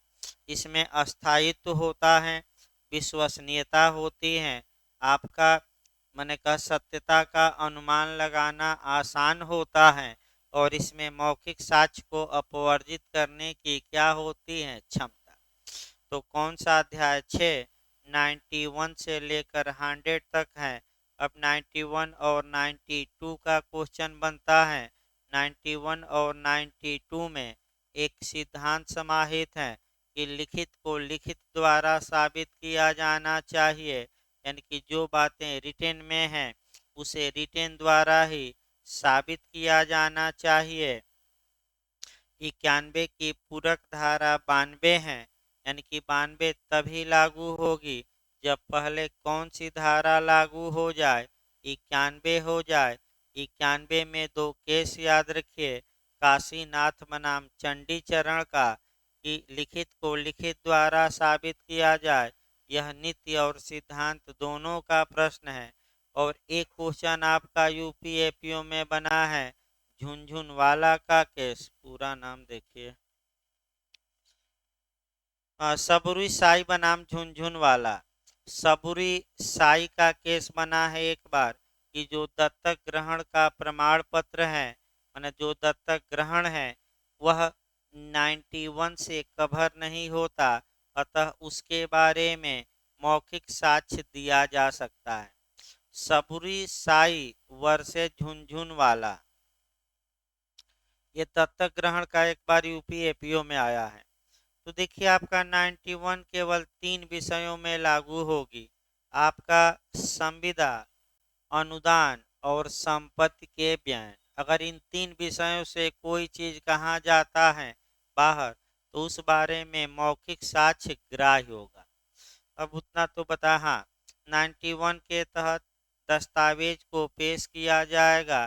तो दस्तावेज की एक बार पूछा गया है कि प्राथमिक साक्ष्य पेश किया जाएगा, द्वितीयक की दोनों, तो दोनों मार कर आइएगा, क्योंकि लास्ट लाइन यही बताती है कि या तो प्राथमिक या कुछ कंडीशनों में कौन सा द्वितीयक। अब इसमें जो पूछा जाता है आपका स्पष्टीकरण, आपका 2 से क्वेश्चन बनता है। कि जहाँ की ये झारखंड और तमाम राज्यों में बना है, एमपी में भी, कि जहाँ की एक से अधिक मूल है वहाँ कितने मूल को साबित करना होगा, यानी कि मूल कापी ही एक से अधिक है और सब में एक ही बात लिखी गई है, तो कोर्ट में कितनी मूल कापियां साबित कर दी जाएंगी तो काम चल जाएगा? एक। तो 68 को भी जोड़ कर रखिएगा कि दो में से कम कितने अनुप्रमाणक साक्षी आ जाएं और गवाही दे दें तो काम चल जाएगा? एक। और कई आपका माने मूल कापी कई माने भागों में है, माने मूल एक ही, माने जहाँ की एक से अधिक मूल है तो कितना मूल साबित करना पड़ेगा? कोई एक। ये झारखंड और बिहार तमाम राज्यों में आया है, तो कौन सा स्पष्टीकरण है? दो। इसके बाद चूंकि 92 की पूरक धारा 91 की पूरक धारा 92 है, तो मौखिक करार के साक्ष्य का अपवर्जन, तो बस एक लाइन ये जानिए कि अगर 91 के तहत कोई संविदा की गई है, संपत्ति का अनुदान है या संपत्ति का बयान है और उस दस्तावेज में लिखा गया है, उसमें शर्तें लिखी गई हैं और उन शर्तों को एक बार कोर्ट में 91 के तहत साबित कर दिया गया है तो तुरंत 92 अप्लाई होगी और ये कहती है कि अब शर्तों में फेर फार के लिए, बदलाव के लिए कोई साक्ष्य ग्राह्य नहीं होगा। लेकिन आपका 6 परंतुक है 92 में, अगर मामला 6 परंतुक में आ जाता है तो मौखिक साक्ष्य देकर और शर्तों को काटा जा सकता है। लेकिन कब? अब उतना बताना भाई शॉर्टकट में संभव नहीं। कितने परंतुक हैं? 6। जो परंतुक नंबर 6 है, यहीं से इंटरप्रिटेशन शुरू होता है, यानी कि दस्तावेजों की व्याख्या का नियम कहाँ दिया गया है? तो 92 का परंतुक नंबर किस में? 6 में। और देखिए क्या कहा गया है, यहीं से हम उठाएंगे अगली धाराओं को। कोई तथ्य जो यह दर्शित करता है कि कोई दस्तावेज की भाषा वर्तमान तथ्यों से किस प्रकार संबंधित है, ये साबित किया जा सकेगा। इसका मतलब ये हुआ कि दस्तावेज की व्याख्या की जा सकेगी कि वह वर्तमान तथ्यों से किस प्रकार संबंधित है। तो दस्तावेज की व्याख्या जो 92 के प्रोविजो नंबर 6 से निकलती है, अब आपका 93 से लेकर 98 तक पढ़ना है। 93 से लेकर जो ये 98 तक धाराएं हैं, इसमें दस्तावेज की हम व्याख्या करेंगे तो दस्तावेज में दो प्रकार की गलती हो सकती है, एक पेटेंट, दूसरा लेटेंट। तो प्रत्यक्ष आपका जो गलती होती है उसे पेटेंट और अंतर्निहित या समाहित या अदृश्य या अप्रत्यक्ष दो संदिग्धता या त्रुटियां गलती होती हैं उसे लेटेंट कहते हैं, तो लेटेंट डिफेक्ट कहते हैं। तो आपका यहाँ सेक्शन तोड़ लेना है। 93-94 में पेटेंट या प्रत्यक्ष गलती और आपका 95, 96 और 97 में कौन सी गलती है? लेटेंट। तो कंसेप्ट बना लेना है, जो प्रत्यक्ष गलती रहेगी उसको सुधारने के लिए कोई बाह्य साक्ष्य ग्राह्य नहीं होगा, लेकिन जो अप्रत्यक्ष त्रुटि रहेगी उसको सुधारा जा सकता है बाह्य साक्ष्य देकर या मौखिक साक्ष्य देकर। तो 93-94 वाली गलती नहीं सुधारी जा सकती। कौन सुधारी जा सकती है? इसी में से दृष्टांत बनता है। अब देखिए आपका गलतियों को सुधारना है। अब पहले 93 देख लिया जाए। संदिग्धार्थ दस्तावेज को स्पष्ट करने या उसका संशोधन करने के साक्ष्य का अपवर्तन। जबकि किसी दस्तावेज में प्रयुक्त भाषा देखते ही संदिग्ध या त्रुटिपूर्ण है, यानी कि देखते ही यानी कि प्राइमा फेसाई या प्रथम दृष्टिया भाषा क्या है? संदिग्ध या गलत है, त्रुटि है, तब उन तथ्यों का साक्ष्य नहीं दिया जा सकेगा जो उनका अर्थ दर्शित या उनकी त्रुटियों की पूर्ति कर दें, यानी कि उन गलतियों को सुधारने के लिए क्या कोई साक्ष्य ग्राह्य होगा कि नहीं? नहीं होगा। अभी आपका झारखंड एपीओ में भी पूछा गया था, बिहार में भी कई जगह पूछा गया था और एक दो लोग मार कर आ गए कि ग्राह्य होगा। देखिए क्या उदाहरण दिया था। क को ख 1,000 रुपया या 1,500 रुपया में एक घोड़ा बेचने का लिखित करार करता है, यह दर्शित करने के लिए कि कौन सा साक्ष्य दिया जाना था। अब ऑप्शन देगा, साक्ष्य दिया जा सकेगा, साक्ष्य नहीं दिया जा सकेगा, दिया भी जा सकेगा, नहीं भी, इनमें से कोई नहीं। तो कई बदमाश मार कर आ गए कि साक्ष्य दिया जा सकेगा, लेकिन आपको मारना है कि साक्ष्य नहीं दिया जा सकेगा, क्योंकि ये पेटेंट डिफेक्ट हैं। प्राइमा फेसाई ही दिख रहा है कि जब घोड़ा बेचने का करार हुआ तो या तो 1,000 दाम रखा जाता या 1,500। ये 1,000 या 1,500 रखने की क्या आवश्यकता है? कौन सा दाम दिया जाएगा, इस बारे में कहीं कोई निश्चितता नहीं। तो अनिश्चितता के कारण करार भी शून्य होते हैं। कॉन्ट्रैक्ट की धारा 29 से जोड़कर पढ़िए, बस घोड़े का दाम वहाँ 500 1,000 कर दिया जाएगा और यहाँ कितना है, 1,000 या 1,500। तो आपका देखिए इसके बाद 94 देखिए, विद्यमान तथ्यों को दस्तावेज के लागू होने के विरुद्ध साक्ष्य का अपवर्जन। इसका मतलब ये है कि दस्तावेज भी सही है, भाषा भी सही है, विद्यमान तथ्यों पर लागू भी होती है, तो उसको बदलने के लिए अब कोई साक्ष्य नहीं दिया जाएगा। यहाँ से भी दृष्टांत खूब यूपी बनाता है और एमपी सब जगह। रामपुर वाला दृष्टांत बनता है, सतर्क रहना है। तो आपका पहला उदाहरण 93 में घोड़ा वाला उदाहरण आपका मूल्य का, क्योंकि अभी घोड़ा और आएगा। और 94 में कौन सा उदाहरण है, रामपुर वाला। देखिए, ख को क, रामपुर में 100 बीघे वाली मेरी संपदा विलेख द्वारा बेचता है। क के पास रामपुर में 100 बीघा विलेख की संपदा है।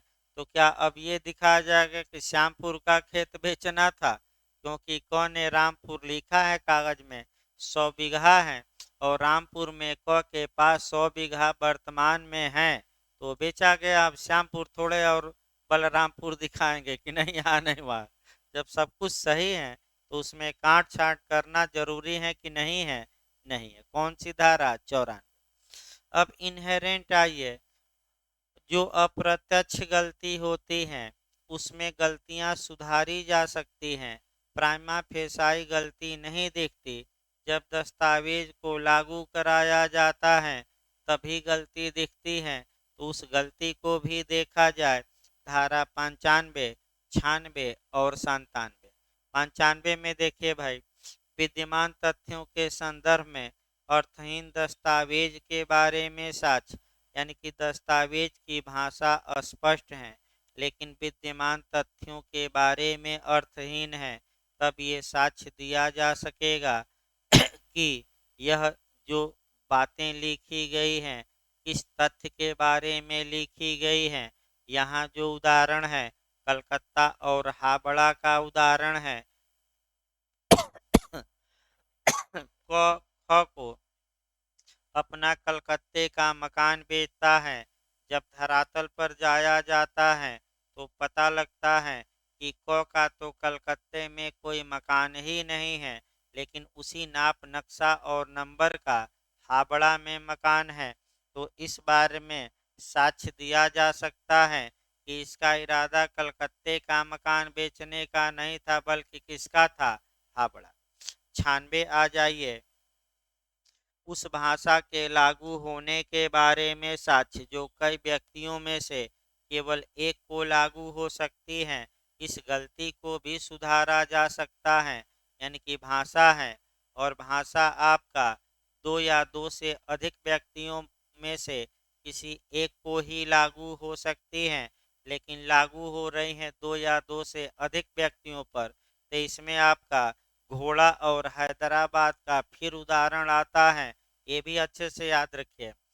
ये ये बी से करार करता है कि हे बी, मैं अपना सफ़ेद घोड़ा बेचूंगा। तो आप लोग खुद बताइए, क्या दस्तावेज में कोई गलती है? नहीं। लेकिन जब घोड़ा बेचने की बारी आती है तो ए के पास दो सफ़ेद घोड़े निकल जाते हैं। अब दोनों में से कौन बेचने का इरादा था, इस बारे में मौखिक साक्ष्य ग्राह्य होगा कि अग्राह्य? ग्राह्य होगा। ग्राह्य होगा, याद रखिए, क्योंकि ये गलती अप्रत्यक्ष है और 97 96 में इसको क्या किया जा सकता है? सुधार। ए बी से करार करता है कि चलो हम लोग हैदराबाद घूमने चलेंगे। जब टिकट की बारी आती है तो हैदराबाद दो निकल के आ जाते हैं, एक पाकिस्तान में जो है और एक भारत में। अब किस हैदराबाद को जाना था? अब इस बारे में साक्ष्य दिया जा सकता है कि नहीं? दिया जा सकता है। और इस गलती को क्या किया जा सकता है? सुधारा जा सकता है। 97 आ जाइए आपका। तथ्यों के दो संवर्गों में से जिनमें से किसी एक को भी वह भाषा पूरी की पूरी लागू नहीं होती। इसका मतलब ये हुआ, तथ्यों के दो संवर्ग हैं और आपका उन संवर्गों में आपका जो दस्तावेज की भाषा है वह कुछ भाषा एक संवर्ग पर, कुछ भाषा दूसरे संवर्ग पर लागू होती है। तो इस बारे में साक्ष्य ग्राह्य होगा कि ये भाषा किस संवर्ग में लागू होने के लिए आशयित थी। इसके बाद 98 न पढ़ी जाने वाली लिपि के बारे में साक्ष्य।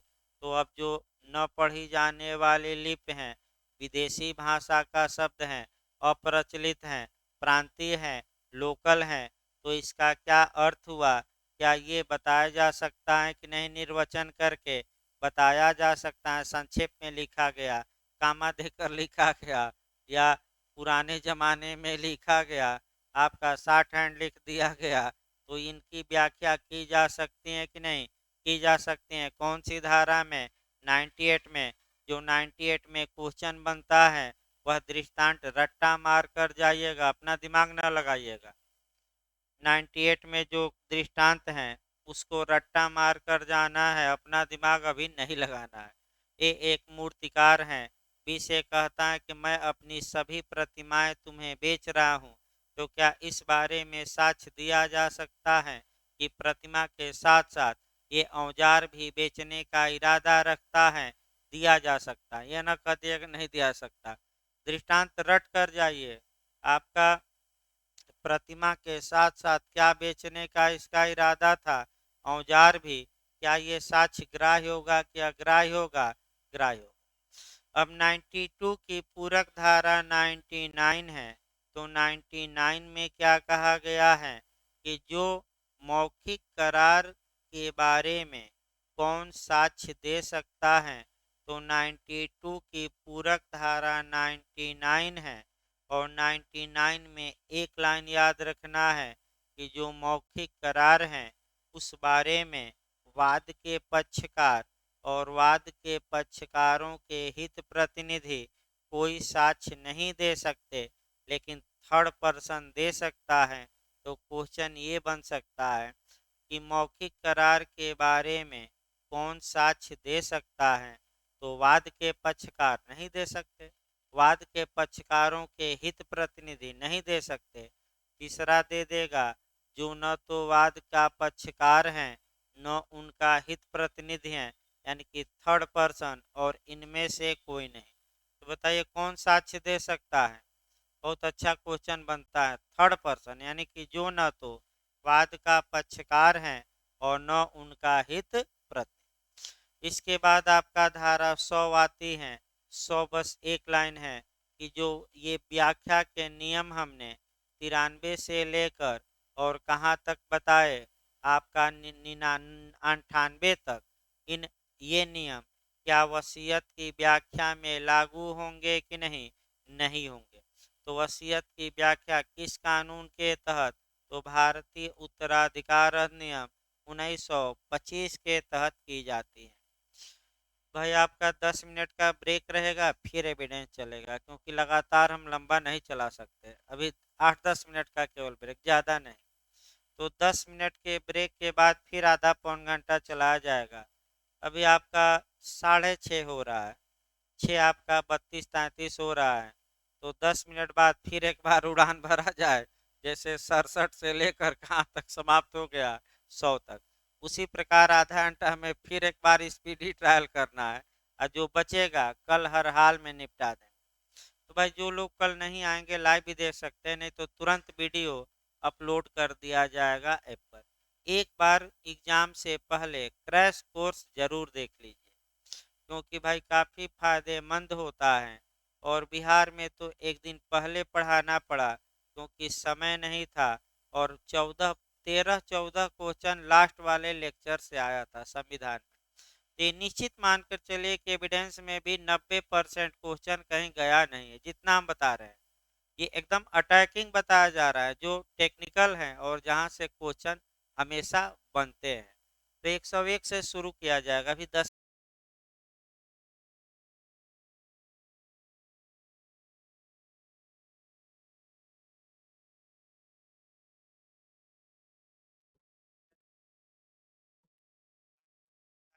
पर आप लिख लीजिए, सही रहेगा। देखिए आपका, अब हमें जो चलना है एविडेंस में, आपका कहाँ रह गए भाई लोग अभी। चलिए शुरू किया जाए भाई, 15 मिनट, 10 मिनट हो ही गया, 12-15 मिनट। देखिए आपका, अब जो हमें शुरू करना है वह आपका भाग 3 शुरू करना है। कई बार आपका क्वेश्चन बना है कि एविडेंस का भाग 3 में क्या है, तो साक्ष्य का पेश किया जाना और उसका प्रभाव, ये पहला क्वेश्चन बनता है। दूसरा क्वेश्चन ये बनता है कि भाग 3 कहाँ से, आइए भाई जल्दी बैठे बैठे भाई, समय ज़्यादा नहीं है। देखिए भाग 3 अब शुरू करना है। पहला क्वेश्चन ये बनता है, आपका बना भी है कई राज्यों में कि एविडेंस के भाग 3 में किसका प्रावधान है, तो साक्ष्य का पेश किया जाना और उसका प्रभाव। दूसरा जो क्वेश्चन आपका बना है कि भाग 3 किस सेक्शन से किस सेक्शन तक है, तो 101 से लेकर और 167। इसमें आपका अध्याय 7 से अध्याय 11 तक इस भाग में मिलेगा। तो आइए देखा जाए अध्याय 7, सबूत के भार के विषय में, यानी कि बर्डन ऑफ प्रूफ के बारे में। यहाँ से आपका 2 या 3 क्वेश्चन इस चैप्टर से मिलने के पूरे चांस रहते हैं। कम से कम 2 क्वेश्चन तो किसी भी राज्य में बनते हैं, और अधिकतम 3 क्वेश्चन भी बन सकते हैं। आइए, सबूत के भार के बारे में जो नियम दिया गया है वह 101 से 105 तक में दिया गया है, और अपवाद जो दिया गया है 106 से लेकर 114A। और जहाँ तक सबूत के भार के बारे में नियम है, 101 प्रारंभिक भार के बारे में वर्णित करती है, यानी कि फैक्टो प्रोबाइंडी, और ओनस प्रोबाइंडी के बारे में 102 में प्रावधान है। 100 ये देखिए, सबूत का भार सिविल मामलों में सामान्यतः वादी पर होता है, और क्रिमिनल मामलों में सामान्यतः अभियोजन पर। 101 के अनुसार ये पूछा जा चुका है कि क्रिमिनल मामलों में बर्डन ऑफ प्रूफ किस पर होता है, तो अभियोजन पर। तो 101 और 102 में आपका सिद्धांत और हल्का सा अंतर भी पूछ लिया जाता है। तो 101 सबूत का भार, यानी कि बर्डन ऑफ प्रूफ है। तो भाई हेडिंग भी याद रखना है, सबूत का भार किस पर होता है दे दे तो 102 मारिएगा। केवल हेडिंग दे सबूत का भार, एमपी खूब भरमाता है कि सबूत का भार किस पर होगा, तो 102 मार कर आइए। सबूत का भार क्या है, 101। सबूत का प्रारंभिक भार कहाँ है, 101। साबित करने का भार कहाँ है, 102 में है। कौन सा सबूत का भार कभी नहीं बदलता, 101 वाला। और कौन बदलता, सदैव बदलता रहता है, 102 वाला। कौन बाध्यता है, तो कौन बाध्यता नहीं है, 101 में बाध्यता है, जबकि 102 में वो बाध्यता क्या करती है, बदलती रहती है। तो सबूत का भार किस पर होगा 101 में? जो न्यायालय से ये चाहता है कि न्यायालय किसी विधिक अधिकार, दायित्व इत्यादि के बारे में निर्णय दे, तो उसी पर सबूत का भार होगा कि वह उन तथ्यों को पेश करे जिन तथ्यों के आधार पर वह न्यायालय से निर्णय चाहता है। जैसे एक व्यक्ति है, वह चाहता है कि न्यायालय बी को चोरी के लिए दंडित करे, तो 101 बताती है कि ए को यह बात न्यायालय में साबित करनी पड़ेगी कि बी ने ही चोरी की। तो सबूत का भार यहाँ किस पर हो गया? ए पर। 101 का स्पेशल अपवाद 106 है, यानी कि 106 किसका अपवाद है पूछ ले तो 101 का अपवाद है। तुरंत दो लाइन में 106 भी समाप्त करना है। 106 बताती है कि विशेषतः ज्ञात तथ्य, यानी कि स्पेसिफिक जिस व्यक्ति के नॉलेज में तथ्य हैं, यानी कि विशेषतः ज्ञात तथ्य के बारे में सबूत का भार उस व्यक्ति पर होगा जो उस बात के बारे में विशेष ज्ञान रखता है। और यहाँ मैक्सिम एक याद रखना है आपका, जो रेस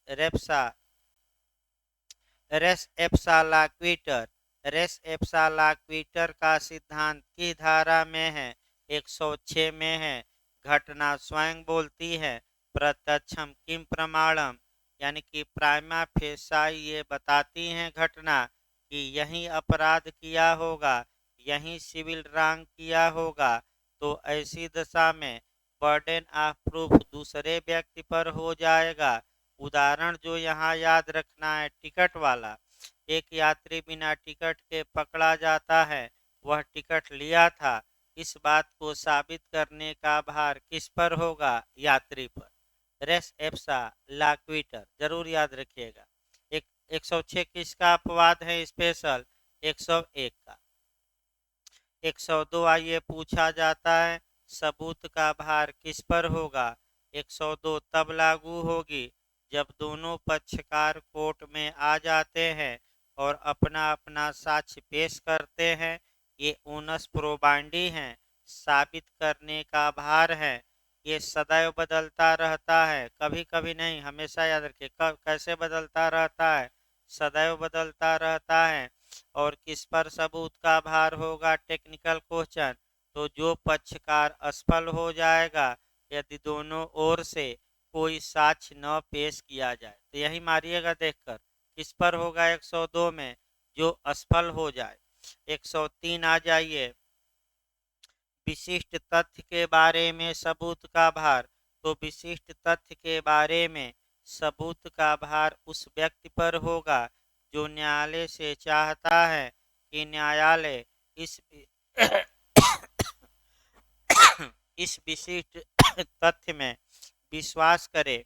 यहाँ जो आपका एडमिशन हो गया, कन्फेशन हो गया, यहाँ जो मुख्य रूप से पूछा जाता है वह प्ली ऑफ एलिबाई ही पूछा जाता है कि प्ली ऑफ एलिबाई जो धारा 11 में सुसंगत है।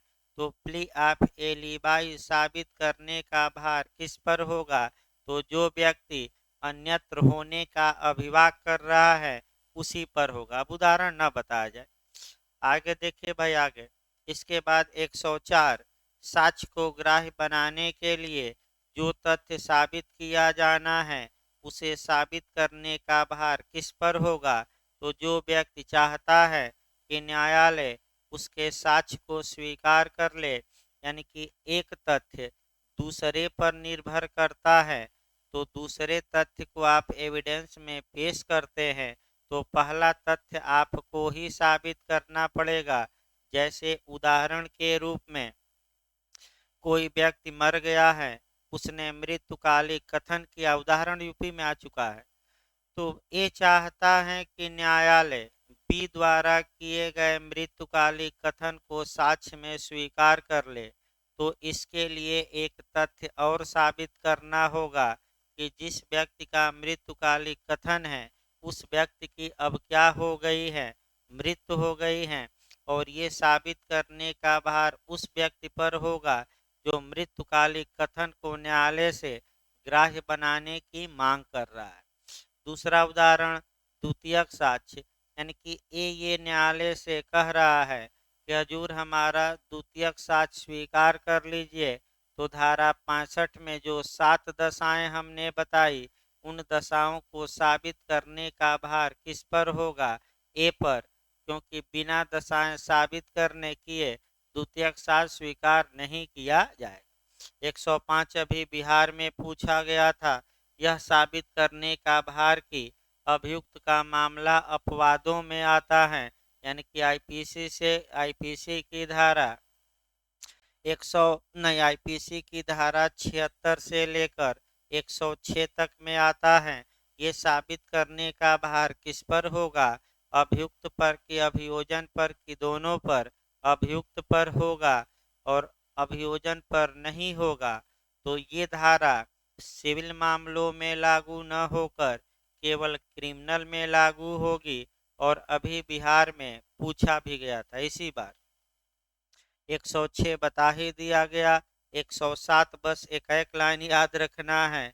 107 में जीवित होने की उपधारणा, तो कितने दिन पहले जीवित था तो आज भी जीवित माना जाएगा।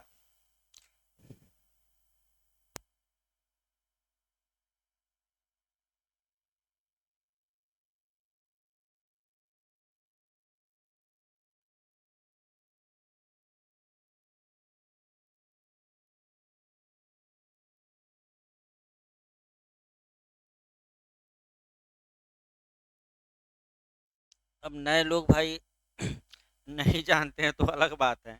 ये तो एकदम रट्टा मार कर जाना है कि उत्तरजीविता की उपधारणा किस धारा में? 107 में कितने साल पहले सुना गया था तो माना जाएगा कि आज भी जीवित है, पिछले 30 साल से। विधि की उपधारणा है कि तथ्य की? करेगा लिखा है तो विधि की उपधारणा हो गया। ऐसा भी क्वेश्चन आता है, कौन सी उपधारणा? विधि की उपधारणा। अब 108 में मृत्यु की उपधारणा, सिविल डेथ की उपधारणा, पिछले कितने साल से नहीं सुना गया है तो माना जाएगा कि मर गया, 7 ईयर्स से। तो मृत्यु की उपधारणा की जाती है कि मृत्यु के समय और तिथि की उपधारणा? तो केवल मृत्यु की उपधारणा, समय और तिथि की उपधारणा नहीं की जाती। इसको अलग से साबित करना होगा। केस लिख लीजिए, मोहम्मद शरीफ बनाम बंदे अली। केस लिखिए, इस पर बेरेट पर लिख लीजिए। मोहम्मद शरीफ बनाम बंदे अली का केस पूछा जाता है ज़्यादा। ये 107 और 108 दोनों पर है।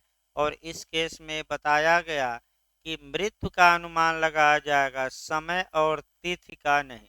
समय और तिथि, जो पक्षकार ये कहता है कि इस समय और इस डेट को ये मरे, तो उस पक्षकार द्वारा ही डेट और टाइम क्या करना पड़ेगा? साबित। 108 हो गया। 109 आपका अनवरतता के सिद्धांत पर आधारित है। भागीदार, भूस्वामी, अभिधारी, मालिक और अभिकर्ता। अगर एक बार ये कोर्ट में साबित हो गया कि ये लोग आपस में भागीदार थे, मकान मालिक और किराएदार थे, या मालिक और अभिकर्ता थे, तो न्यायालय ये मानेगा कि आज भी ये लोग क्या हैं? इस संबंध में हैं। यानी कि उपधारणा की जाएगी कि ये लोग आज भी इस संबंध में कायम हैं। अगर कोई व्यक्ति कहता है कि अब ये संबंध नहीं रहा हम लोगों के बीच, तो उसे ही इस बात को साबित करना पड़ेगा। तो ये धारा अनवरतता या लगातारता के सिद्धांत पर आधारित है। 110 भी खूब पूछा जाता है। इस बार आपका यूपीजे और एपीओ दोनों में आया था। स्वामित्व के बारे में सबूत का भार किस धारा में? तो 110 में है। दूसरा क्वेश्चन, अब कब्जा स्वामित्व का प्राइमा फेसाई साक्ष्य होता है। कब्जा स्वामित्व का प्रथम दृष्टया साक्ष्य होता है। ये एविडेंस की किस धारा में सिद्धांत है? 110 में है। कब्जे के आधार पर स्वामित्व मिल सकता है, अतः कब्जे की रक्षा एविडेंस में कहाँ की गई है? प्रश्रय कहाँ दिया गया है? 110 में। मैक्सिम याद करके जाइएगा। जो पोजेशन होता है वह ओनरशिप का प्राइमा फेसाई एविडेंस होता है। किस धारा में? 110। 111 उन संव्यवहारों में सद्भाव का साबित किया जाना जिसमें एक पक्षकार का संबंध सक्रिय विश्वास का है और दूसरा पक्षकार विश्वासघात करता है। तो सबसे अच्छा उदाहरण गुरु चेले का है। तो ये धारा आपका माने चेला है, गुरु पर सक्रिय विश्वास करता है और गुरु उस विश्वास का हनन करते हैं। तो अब गुरु पर ये सबूत का भार होगा। माने न्यायालय उपधारणा कर लेगा कि आपका गुरु ने सद्भावना में कार्य नहीं किया। चेले के साथ संव्यवहार करते समय सबूत का भार किस पर चला जाएगा? गुरु पर, कि वह सद्भावना संव्यवहार में क्या करें? साबित। तो ये जो धारा है ये न्याय साम्य तथा शुद्ध अंतःकरण पर आधारित है और न्यायालय के महान नियम को बताती हैं। किस पर आधारित है?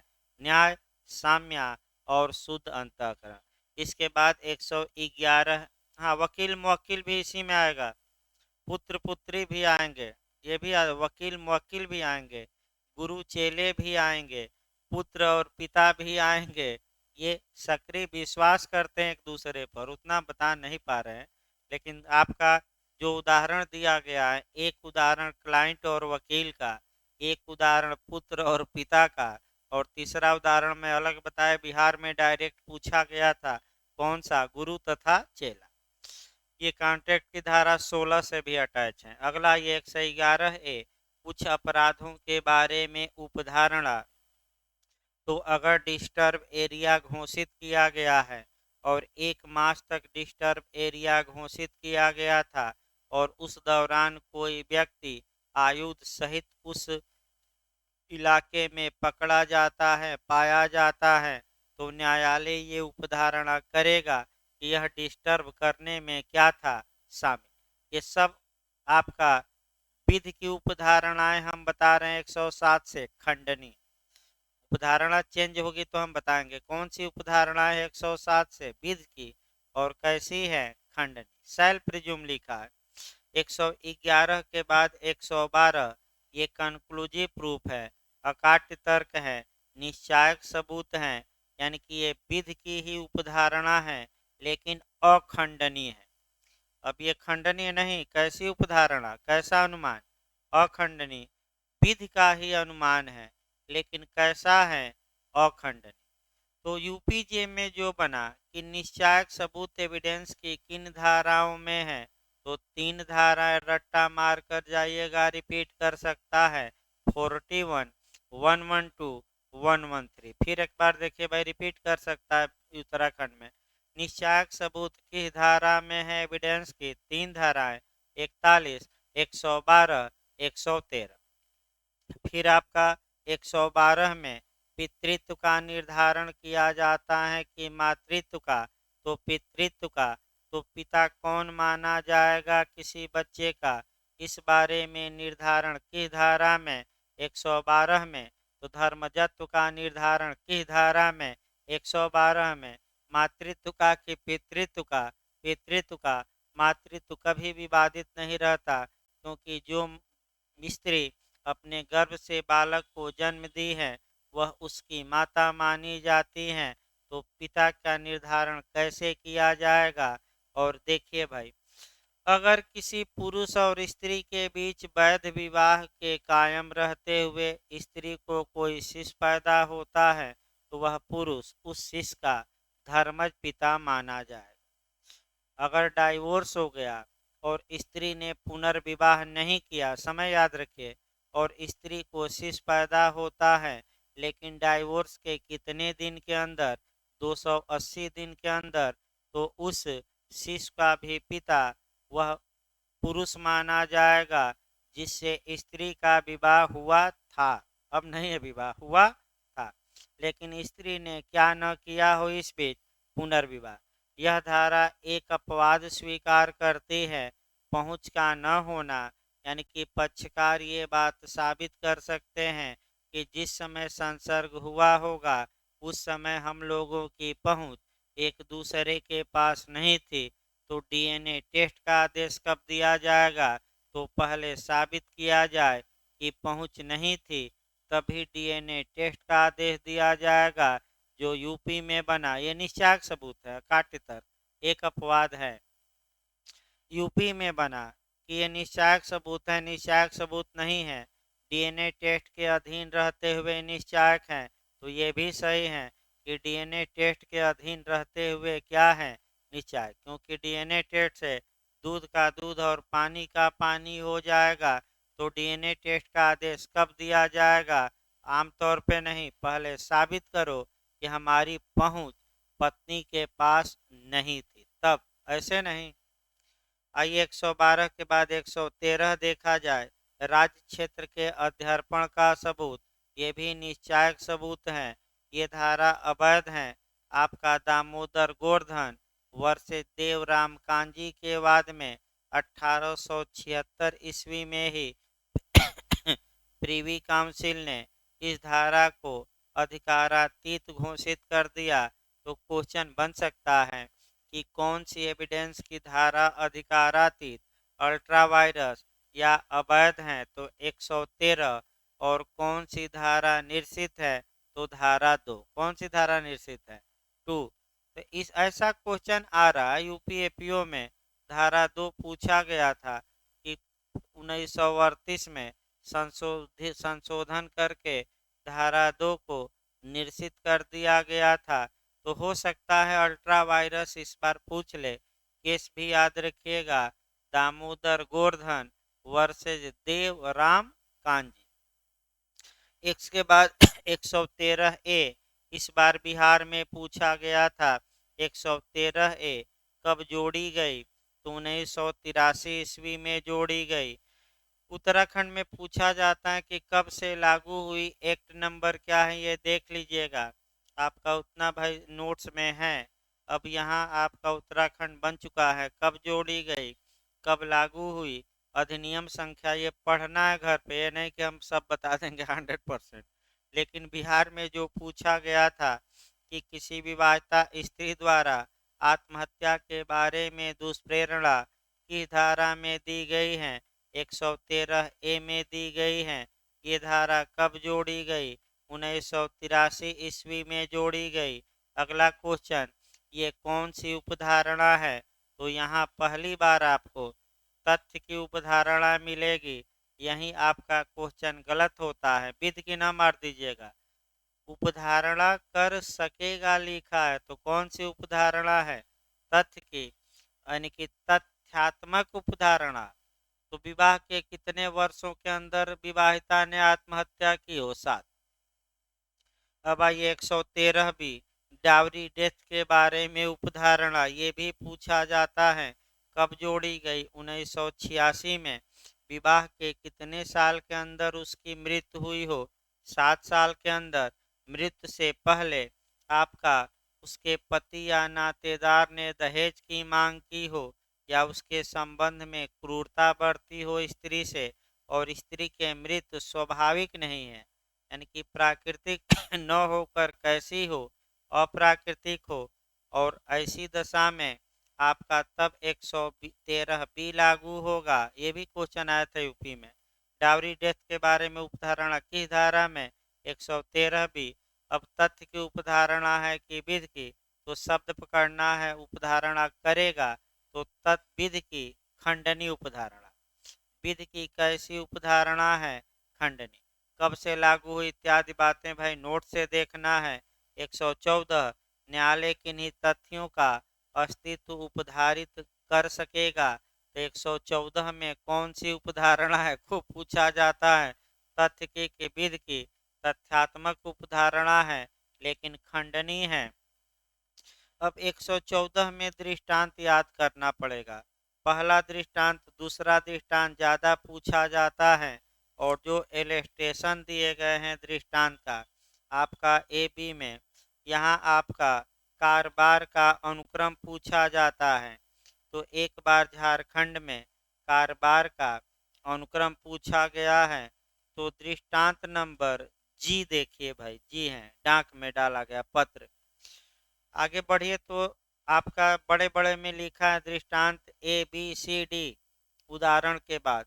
तो एक तो दृष्टांत जी देखिएगा, उसको अंडरलाइन करिए जी, यानी कि आपका वहीं डाक डाक में डाला गया पत्र।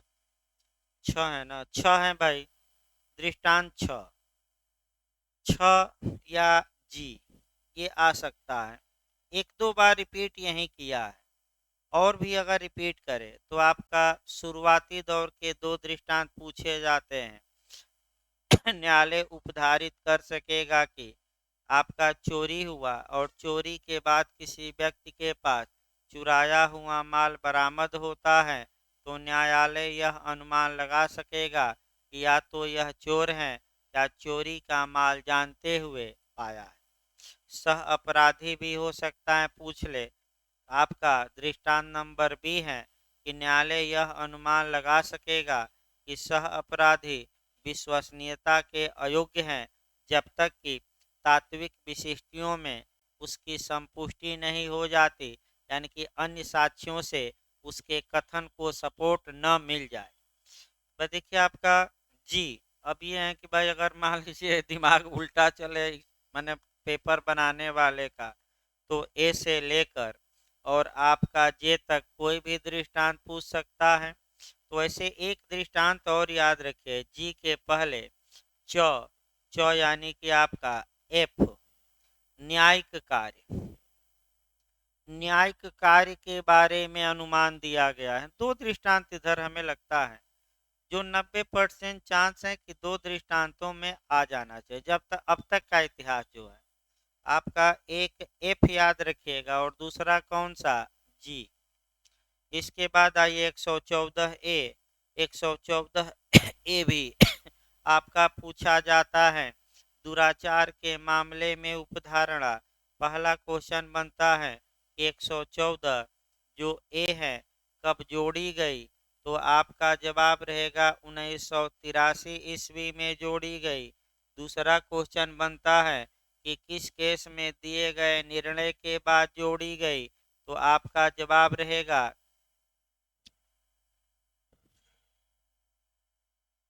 हाँ, तुकाराम बनाम महाराष्ट्र राज्य। तुकाराम का केस पूछा जाता है, लिख लीजिए तुकाराम। मथुरा रेप केस के नाम से वाद प्रसिद्ध है, मथुरा लड़की का नाम था, तो आपका तुकाराम के केस के बाद जोड़ी गई।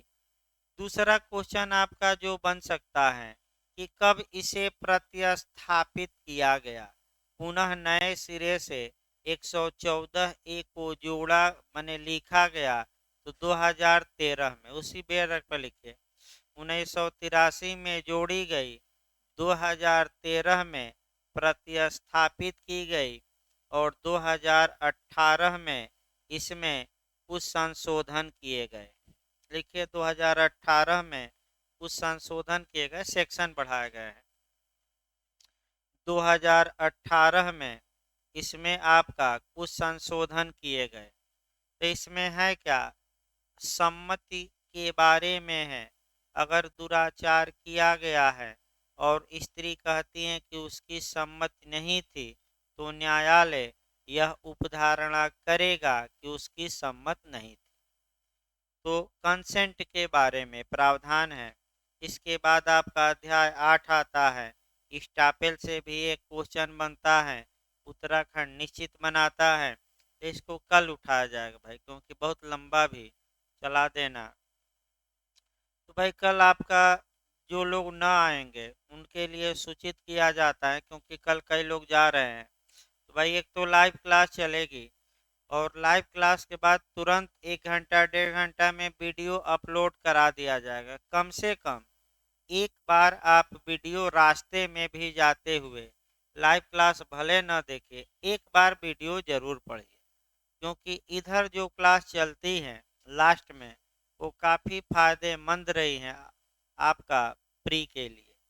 तो एक बार वीडियो जरूर देख लीजिएगा, एग्जाम के पहले वीडियो तुरंत अपलोड कराई जाएगी। आज तो भाई नेट ही नहीं चल रहा है तो किया क्या जाए, आज भी तुरंत अपलोड होगा वीडियो। तो आपका कल क्लास चलेगा और आपका वीडियो एक बार जरूर देख लीजिएगा। हम बता दें हर हाल में भले स्पीड बढ़ा, वैसे भी स्पीड तेज रहेगी, तो 2 बार देख सकते हैं भाई।